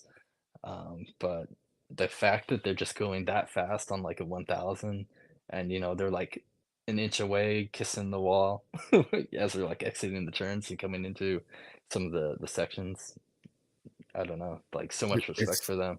dude, it's the most beautiful thing you ever seen. Absolutely the most beautiful thing you ever seen on two wheels. In my personal opinion, it's nothing's like it. It's just they're the Spartans of the motorcycle racing world for Yeah, sure. that's a good analogy. Yeah, 110%. The they are Spartans. insane.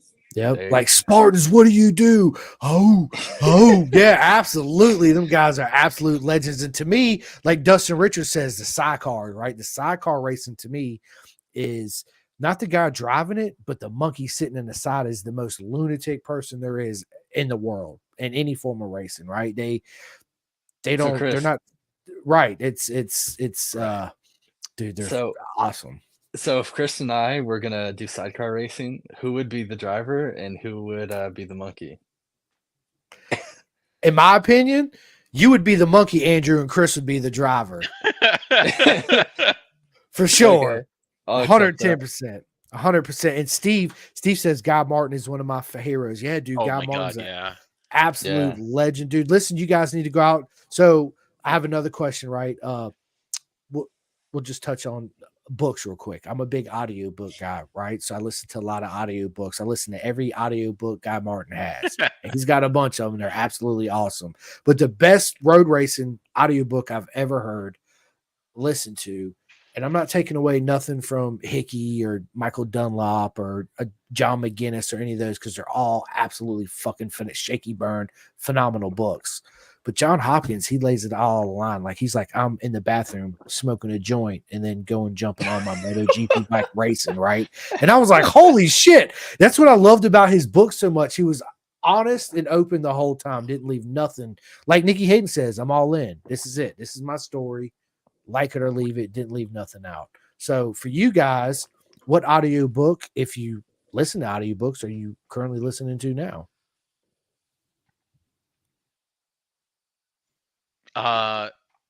You know what? I used to read a lot of books when I was a freaking kid. There is actually one book that I am starting to read, and it's called How to Have Impossible Conversations. And that one's apparently is pretty good at communicating, overcoming issues with people. Anyway, that's more like work related for me, work and personal related. But that's the one that's on my short term. Well, dude, you need to get John Hopkins Unleathered. Dude, download it, and I'm telling you, you'll be like, dude, this was an amazing book. So, what about you, Andrew? Do you have any audiobooks you're currently listening to? So I don't mind listening to podcasts sometimes, especially on like long drives, but I prefer to read books and listen to them. I love reading my whole life. Like I've just read a lot, especially as like a kid, of course, you know, reading like a book a week. I really loved it. There's a lot of fiction that I like to read, like Michael Crichton books and like the Dune series, things like that. Um, but no, it's just a lot of like reading the news and stuff. I don't really listen to like audio stuff. I just love to read, I guess. Yeah, dude, I do too. I like to listen to audiobooks. If I read, dude, like 30 minutes later, I'm like, boom, I'm out. I don't know what it is about me reading, but yes, I listen to a bunch of podcasts too, right? And it's funny, I don't listen to a lot of motorcycle podcasts. There's very few motorcycle podcasts that I actually listen to. Gypsy Tales is probably the only one that I really listen to. Man, I listen to Moto PG. Big shout out to my friends Moto PG out there in Australia. Boars, Tugs, and Fredo. Absolutely amazing. You guys need to go check that one out. And then, of course, I listen to my man Off Track podcast out there in the UK. Big shout out to my man. Yeah, there's pretty much are the only two that I really, really listen to a lot. Besides my own. Is it weird that I listen to my own podcast sometimes?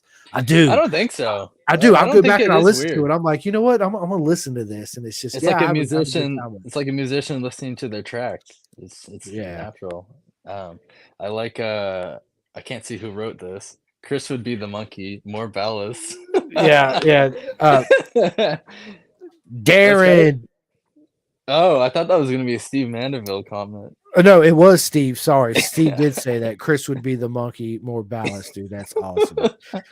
But Darren said I could listen to this podcast all the time, dude. Thank you so much, Darren. Oh, it's an thanks. absolute honor, man. Absolutely. I like to think we have a good time and be pretty entertaining. Oh yeah. I enjoy I having know. you guys on here, man. I can't wait to get you guys back on mid-season and do a mid-season recap. And you know what? Listen, I'm gonna give you, dude. Yeah, fuck it. We cuss. We're grown goddamn men. Yeah, but listen, I'm gonna give you two homework. So the next time we podcast, but we'll get to that. So my next question is, yeah, dude, I already know. Trust me, I already know. So listen, music. Let me ask you guys this: music, right? What do you guys listen to? I listen to everything. I listen to a lot of hardcore metal, post-hardcore, progressive metal, hard rock, a lot of bands like that. A lot of electronic music too. Even though Eminem said no one listens to techno, I like techno.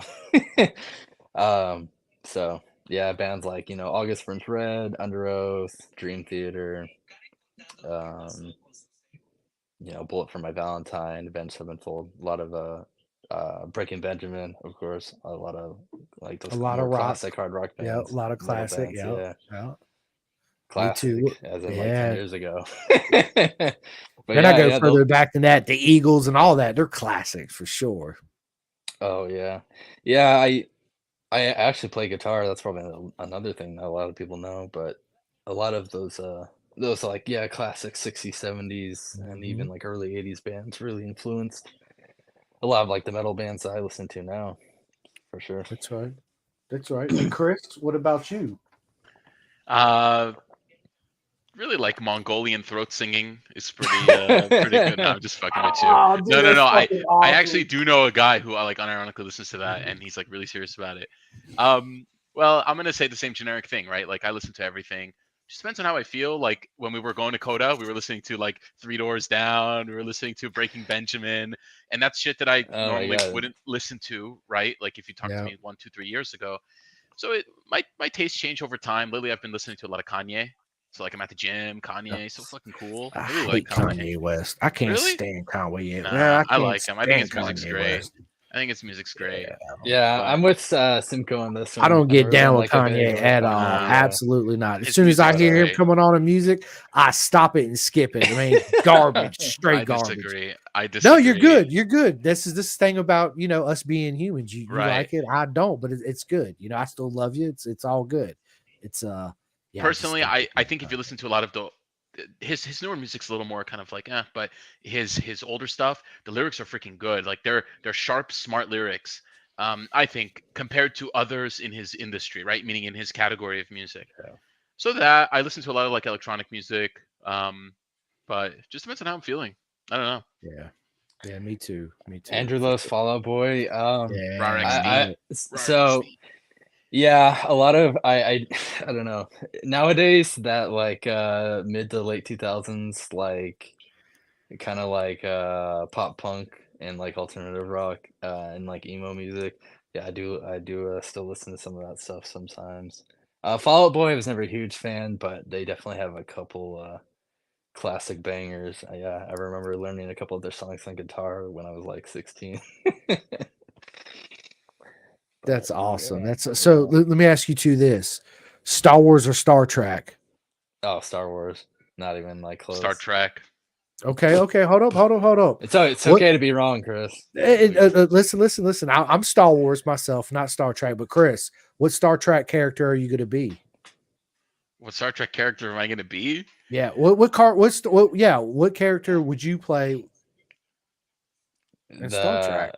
Who is Like, who would you Oh, my be? favorite who- freaking character. Yeah. Q. Picard? Do you know who Q Oh. is? No, I don't Q? watch Star Trek. Yeah, literally watch like episode 1 of Star Trek Next Generation, and he's in there. Okay. He's this very funny guy played by a really good actor. I forget the name of the actor.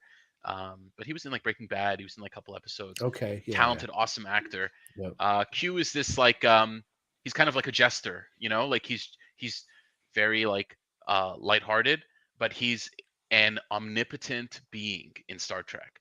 So like Q will come in. Okay, Star just Trek's for fuck with them. nerds. Yeah, Star You have Trek's to for know nerds. you have to know what the word omnipotent means. Right, nerd. You Right. know words, nerd. Right. Nerd. Right. Wait, is he omnipotent or omniscient? Both. I guess technically both, because he does some shit that just doesn't fucking make any sense in the story, and like he fucks with the main characters and like puts them through all these like trials and tribulations. Anyway, I like Star Trek, and yeah. Although I mean, I really like Star Wars too. I've played all of Lego Star Wars, but I mean, those are some bangers. Yeah, the that's a first Lego banger Star game. Wars. yeah.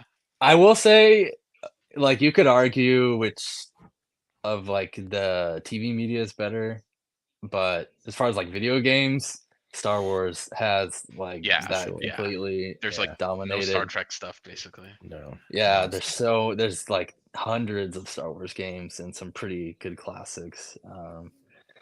But Yes, John as long as Delancey. it's but as long as it's not Disney Star Wars, I even really like the prequels, which I know is like a little more controversial, but any of the first 6, I love pretty much every episode. But everything that's come out since Disney bought it has been like mediocre to absolutely horrible.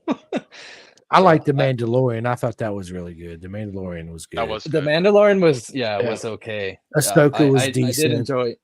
I didn't even watch it. I Yeah, watched dude, The Ahsoka's Mandalorian and I watched Book of Boba Fett, and that's the last Yep. Star Wars stuff that Yep. I've watched at all. And it was Mandalorian had some decent episodes actually, but So I what just can't character would compare. Andrew Gower be in Star Wars?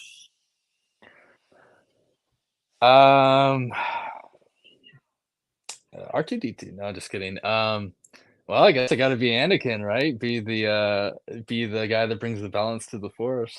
Because if you think about it, and this is part of why the Disney stuff just isn't that good, Star Wars really is the saga of like Anakin Skywalker's life. It is. So, yeah, I don't know. I always thought he was a cool character as a kid. And he has like a great like art design and I mean, I was kind of like that really impatient, impetuous like teenager too. So I guess I identified a little bit. Fact. Just Steve. sad. Steve says, "I hate Baby Yoda. I want to strangle the little fucker." Yeah, Grogu's like a weird character. Baby Yoda, as people call him. I don't know. That whole awesome. plot line didn't really make sense. Yeah, But it was I still like the crazy. Mandalorian show though. Like it It's was good. decently well made, but Absolutely. yeah, I just can't compare to like the original 3 back in like the 70s. No, the originals were, absolutely the best. So let me ask you guys this: who's your celebrity crush? Whew, celebrity crush.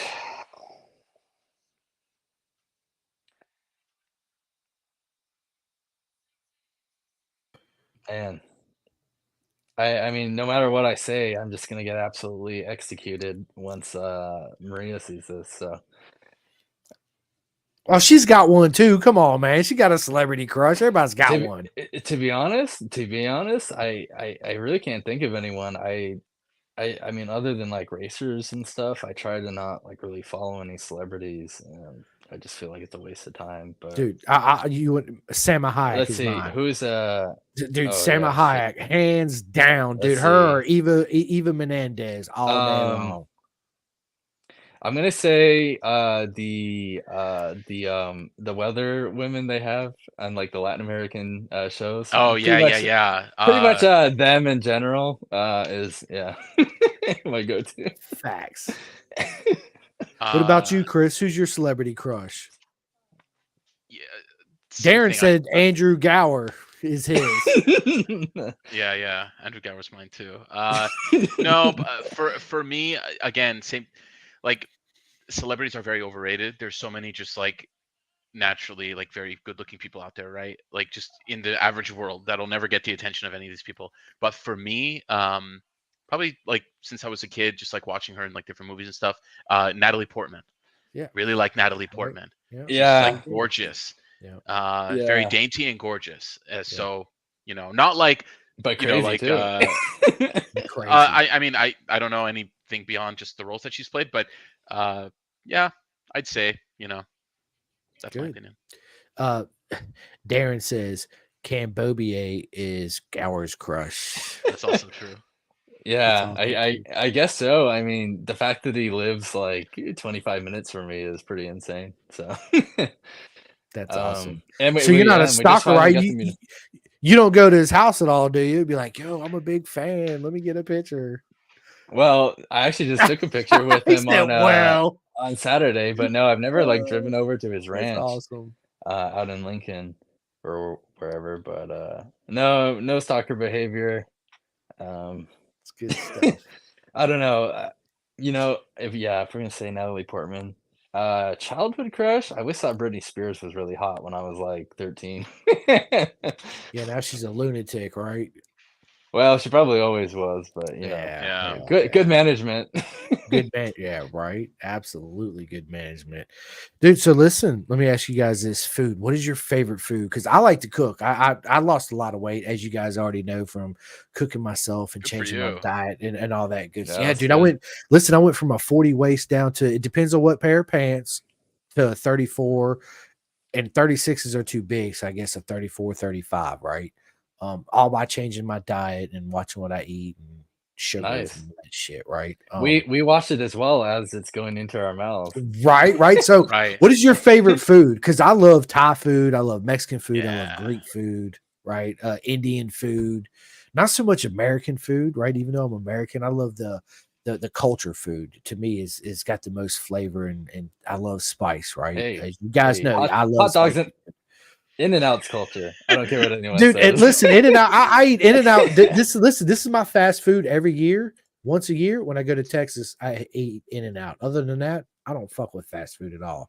Not Chick-fil-A, not McDonald's, not Taco Bell, not Burger King, not Hardee's. Well, I don't know. None of that I don't know shit. what it's like where you live, but here only the wealthy can afford the $20 Happy Meals or whatever they are. I heard about that, Nowadays. right? Ain't nobody paying $20 for a Big Mac. Get out of here. I think And for me, seafood. it's gonna be like a prime ribeye steak, medium rare. I think it's hard to top something like that. Oh wow, You dude. DC'd again. You Oh, DC'd. Chris died. No. Well, Oh wait, I was as a saying, I was new saying no. as a new host of Pin the Guest podcast, just like in the military, when your leaders die, you take the role. So, Chris, how That's many hilarious. soap operas? Oh, we can still hear. Oh, he's back Yeah, alive. you Never can see mind. me. Back Yeah, to yeah, yeah. subordinate. Yeah, right. Out of the You need to captain's go chair. see the colonel. You're in trouble. There's no colonels in the Navy, but I'll let that one pass. Whatever. There's just a bunch of seamen in the military. That's what I was gonna say. There's Dude, a I lot grew of up in the seamen. Navy too, You're right? full of Seamen seamen. all over the place. All There is- over. There are seamen behind me. There are seamen in front of me. There's There's seamen seamen all all around. above and below me. Yep, right beside me. That's That's awesome. So, Chris, I mean, what can I say? what's your favorite food? God dang. So I'm The $1 million steaks at the LA restaurant. disgusted. Yeah, gross. No, I'm sorry. I'm half Mexican, half Armenian. I don't know if you know what Armenian is, but it's I what the do. I got- Kardashians are. Yep, my It's cousin's what the Armenian. Oh, right on. Yep, Oh, yep. hell yeah. It's And half they're of what the full blown Kardashians- talking about. I don't mean to interrupt. So my cousin Go ahead, go Mark, bro, Armenian. When we're 15 years old, he got so much fucking hair coming out of his back and his neck. Is like he had to cut his hair. And I was like, dude, what is going on? He's like, well, that's just part of us being Armenian. We're very hairy, even the women too. So Yeah, Yeah. amen, brother. Yep. Yeah, no, true. So yeah, I like a lot of stuff. Greek food is a pretty reasonable representation of what kind of like Armenian food is ish. So I Yeah. really enjoy that. My girlfriend's a great cook, so she cooks some awesome fucking food. What But she you gotta does is pick one food. You gotta pick like one dish. okay, steak with truffle mushroom pasta. But what's That's the dish. Nice. Filet mignon steak with truffle mushroom pasta. Medium rare. Super hyper rare. Oh, okay. Like okay. I mean, mooing. I can't do that, man. I gotta mine's got to be like medium rare. I can't do the whole move. My dad, on the other hand, he'll throw a steak on the grill. So they're like, It depends on the steak too. and Yeah, there Some- it is. I'm like, nah, bro. I think filet mignon is actually probably better cooked a little bit more, but some of the steaks rare are still like pretty good. I think it just depends on the meat. Yeah. And I don't. So the only thing I do to season my steak is a little bit of salt. That's it. A little bit of salt, room temperature. Throw it on the grill. Take it off. Let it rest for 10 minutes, and absolutely enjoy panty dropping experience in the bedroom after. That's how I roll. Good stuff, man. Good stuff. So obviously I was gonna say PlayStation, Xbox, but you guys are got the sim racing, right? I'm still stuck on the joystick. And by the way, big Well, shout out no to my man Xbox for me. Andrew Gower for my knee puck. Yeah, but I haven't put it up on my wall yet, Sweet. but there it is. Sick. That's like a perfectly like glass smooth. I don't know Yeah, if that that was looks from good. Laguna. It does. Yeah, look at that. You want to see it I again? don't know how I got it to like wear that perfectly. I don't know. But Right, that no, was like the Laguna. coolest like knee puck I've like ever had. I would say you probably took a sander and sanded it down for me and then signed it and sent it to me. That would be too much work, but Right. Yeah, you're expecting too much from me. For me, it's Xbox. Chris is a PC Master Race. I used But to prior to that also- Xbox. Prior to that Yeah. Xbox. Yeah, definitely got to go with Xbox. Just I'm a Microsoft Microsoft's sim. American. Shareholder value. That's Yeah. right. Everything I care about. Yeah, I'm a shareholder of Microsoft through the S&P 500, so go Microsoft. All right, fellas, look, we're 2 hours in this. I got two more questions, and then I'm gonna let you guys give y'all a shout out. Right? What advice? To anyone you still give- watching this, medals Yeah, to everyone making it No, 2 people are hours. watching. No, yeah. But I'm dude, just saying, absolutely. like, yeah, they right. send them the Bet medals kudos. in the mail. Shoot. They don't need the medals. It's all nothing but love. Look at that. Oh, Boom. oh there it my- is. How You did like that? Didn't Does you? that work Look. for us too? Or does it only work for you? Oh no, it works for you guys too. I had a guest on here that did it, and I don't know how. Yeah, I guess we have no love to give. Oh no, it doesn't does. work for me. Well, I My heart just is did it. empty. Wow. I just did it, and I could do like there's a way I can do like thumbs up and make it rain. Like I made it rain one time. I don't know. I'm still learning this whole thing, but this like I did this one time, and I was like, oh my god, No look at that. That's shit. so How is cool. it Yeah, doing it, dude. Hold on. Let me That's get high nothing but contact. love to everybody watching all the time. Yeah, No it's good freaking stuff. Maybe way. our hands just don't work. I'm magical. Do do do. Mine's empty. I'm full you of one of love. these. Full of love. Yeah, right?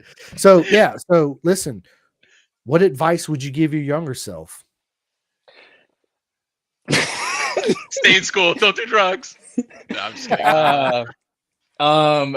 Never race motorcycles. Put all your mutual funds into Bitcoin and retire as a rich man at like 26. Oh, and yeah, buy a house before 2014 in the Bay Area, so you'll be a multimillionaire in real estate.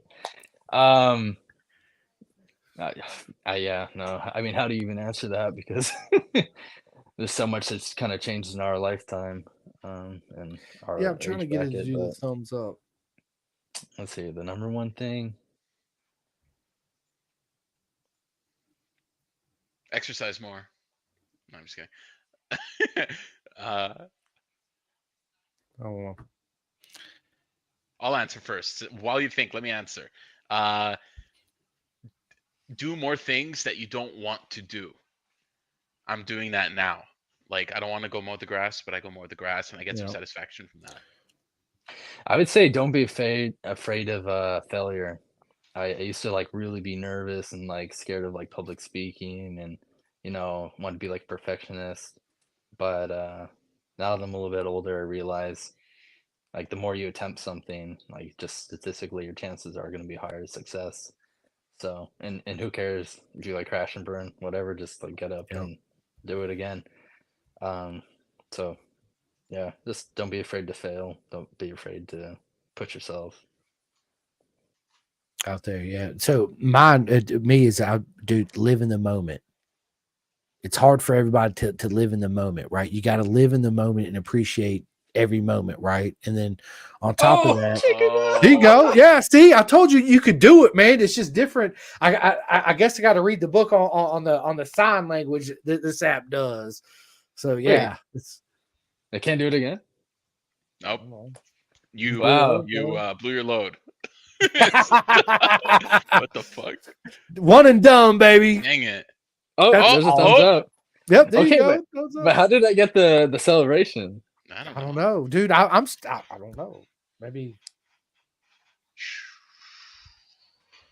Maybe I need maybe to I'm doing too much. adjust I the don't know. camera. People watching going, what the fuck are these guys doing?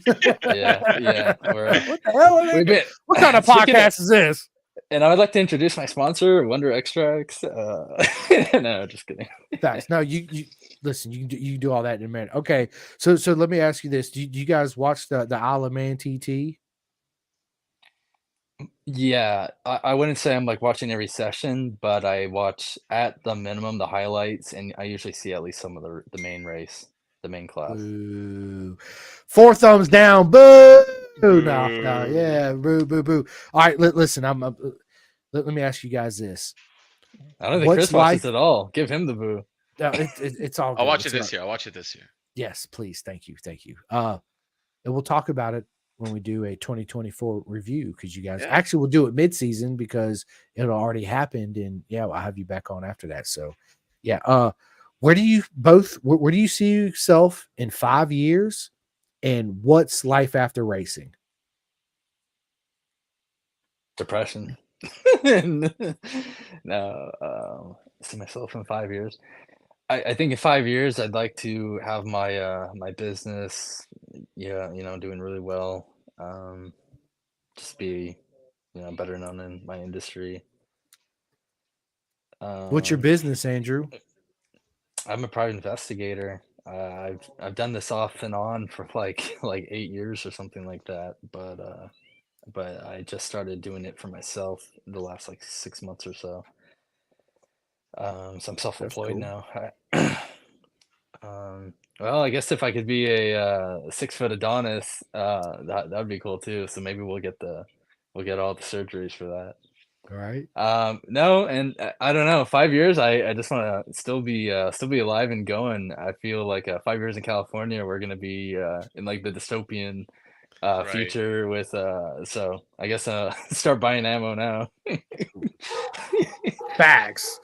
100%. And I'm a big gun guy too. I got a collection of guns in my Well, hell gun yeah. safe. Absolutely, big advocate on guns. I think it's a wonderful thing. Between me and my dad and my cousin that lives down the street, we got an arsenal. Like, it's retarded how many guns we got. So Is this the gun there you go. podcast? There you Oh, is that your go. 1911? Yeah, This is my nice. 6 hour Where's 1911. my 1911? Well, there we go. Yeah, I like it. I like Amen, it. brother. Yeah, buddy. Yeah, I don't buddy. have a Only some 1911. real Americanity here. That's That's it. it. Real And- American. Two world wars. And we Two both got world the 10 wars right here. rounders. Nice. Yeah, we do. Nice. So What, babe? You need to get off. Oh, okay. Uh-oh. We're almost done. Who's here? 1 sec. Oh, look at this guy, man. Look at this dude, man. All right. My buddy Josh Deal. He actually runs VHCS series. Yes. Sorry. Yes. I actually wrote it down too. Yeah, VHCS. Yeah, Josh, you come on in here. I'm gonna end this here in a second. Yeah, so listen, fellas, this has been an absolute honor. We're 2 hours and almost 10 minutes into Hell this, yeah, right? Yeah. That's So it. yeah, listen. Endurance race. Absolutely right. So listen, I need you guys to give your shout outs, how people can follow you guys on social media and all that good stuff. Andrew, you go first. Well, all my social media is pretty much just my name, my number, Andrew Gawer 25. So you can see me on Facebook, TikTok, Instagram. Thanks, especially big push right now. Our new suit sponsor, Matt Racing, this really good French company we've been working with since Laguna last season. They're like an official InMotion partner brand and everything. Check them out; they're really legit. Thanks to Carter's at the track for helping us out with those amazing track days. JPH suspension tuning, Wonder Extracts, Wonder CVD, 64 Degree Racing, our base layer, CT Racing Pirelli tires, keeping us stuck to the ground and hopefully not crashing. And there's probably so many more, thanks to Motul for all our chemicals, Motion Pro, Galfer for our brakes, amazing rotors and pads from them. Go check out those ceramic compounds. I like it. And Chris, how can people follow you on social media? Pretty much only got a Facebook. So Facebook, Christian Maronian number 959. I have like my athlete page. For that, I have my my shop, cm420-racing-merch.printify.com. For those cool shirts. Otherwise, sponsors, Magura, OGO, Magura. I really like my Magura brake on my twin. Awesome. Thank you to Brian Edgerton, Jordan Edgerton. Thank you guys so much. Looking forward to doing more work this year. Chris Daniels, thank you again. Chris has been awesome, both just like mental coaching as well. He's pretty good at that, and also shout just out to Chris. The physical helping. Yeah. Big shout out. Thanks to my job for paying me. Thanks for JPH suspension for the suspension. I need him to do some more work for me to refresh my suspension. But thank you to Jason. Gotta up those spring rates. Yeah, gotta up those spring rates now. But he makes the bike dialed. He makes the bike feel good, and I totally help him. I totally thank you for that. Otherwise, that's it for my sponsors. Thanks to Andrew for being a good friend, good support. Thank you, Chris, for the show, and that's it. Absolutely. Listen, it's been an absolute honor. I will message you two as soon as my buddy leaves here in a few minutes, but I need to give my shots out real quick. Look, I just did a thumbs up and I don't even know how I did it, right? So big shout out to my man, Jake Marsh. Slide to the side real quick, buddy. Big shout out to my man, Jake Marsh out here in British Superbikes. He has a Club 45. He races in the GP2 class. Go sign up. Proper mega fast guy, up and coming future champion. Big shout out to him. Big shout out to my man, Martin at the Clothing Kings. You guys can go to theclothingkings.co.uk, get all your Pendergast merch, beanies, hats, all that good stuff. Big shout out to my man Julian Carrera in the British Talent Cup. He has a club, Club 40. You guys need to go out there and sign up too and help him out. He is a future world champion too. And listen, thank you guys so much for watching, liking, and subscribing. We're everywhere, Spotify. This episode will be out on Spotify and our heart and all that good stuff. But listen, this has been an absolute honor to have you two guys on again. Thank you guys so much. Thank you for everybody that watches and the live videos and comments, man. Nothing but much love to all you guys. And I really appreciate it. It really means the world to me. Yeah, absolutely. Thank you guys so much. And I will be in Coda next weekend. So if anybody's going out there to Texas and Coda, send me a message on Facebook. We will meet up 110%. And I will be in at Road Atlanta the weekend after that for the first round of Moto America. So I will see you guys there. I have 2 more podcasts coming up, and it's my last podcast for the next 2 weeks because I'll be on vacation, except where I'm in Atlanta, where I'll be doing some live podcasts with the racers out there. And in a GP2, I'll be doing some live Facebook stuff. Maybe I'll try to grab one of the racers if they'll give me like a quick 2, maybe 5 minutes, and I could do it all on my phone and have a quick little podcast with them too as well. But listen, I appreciate you guys. Nothing but love. It's an absolute honor. It's an honor for us to be on such a prestigious show. Thanks for being such a good host. And I appreciate thanks for everyone watching the show and being entertaining and cool. Thank you guys so much. I'm Thanks, looking guys. forward to the next one. Dude, this was awesome. Would you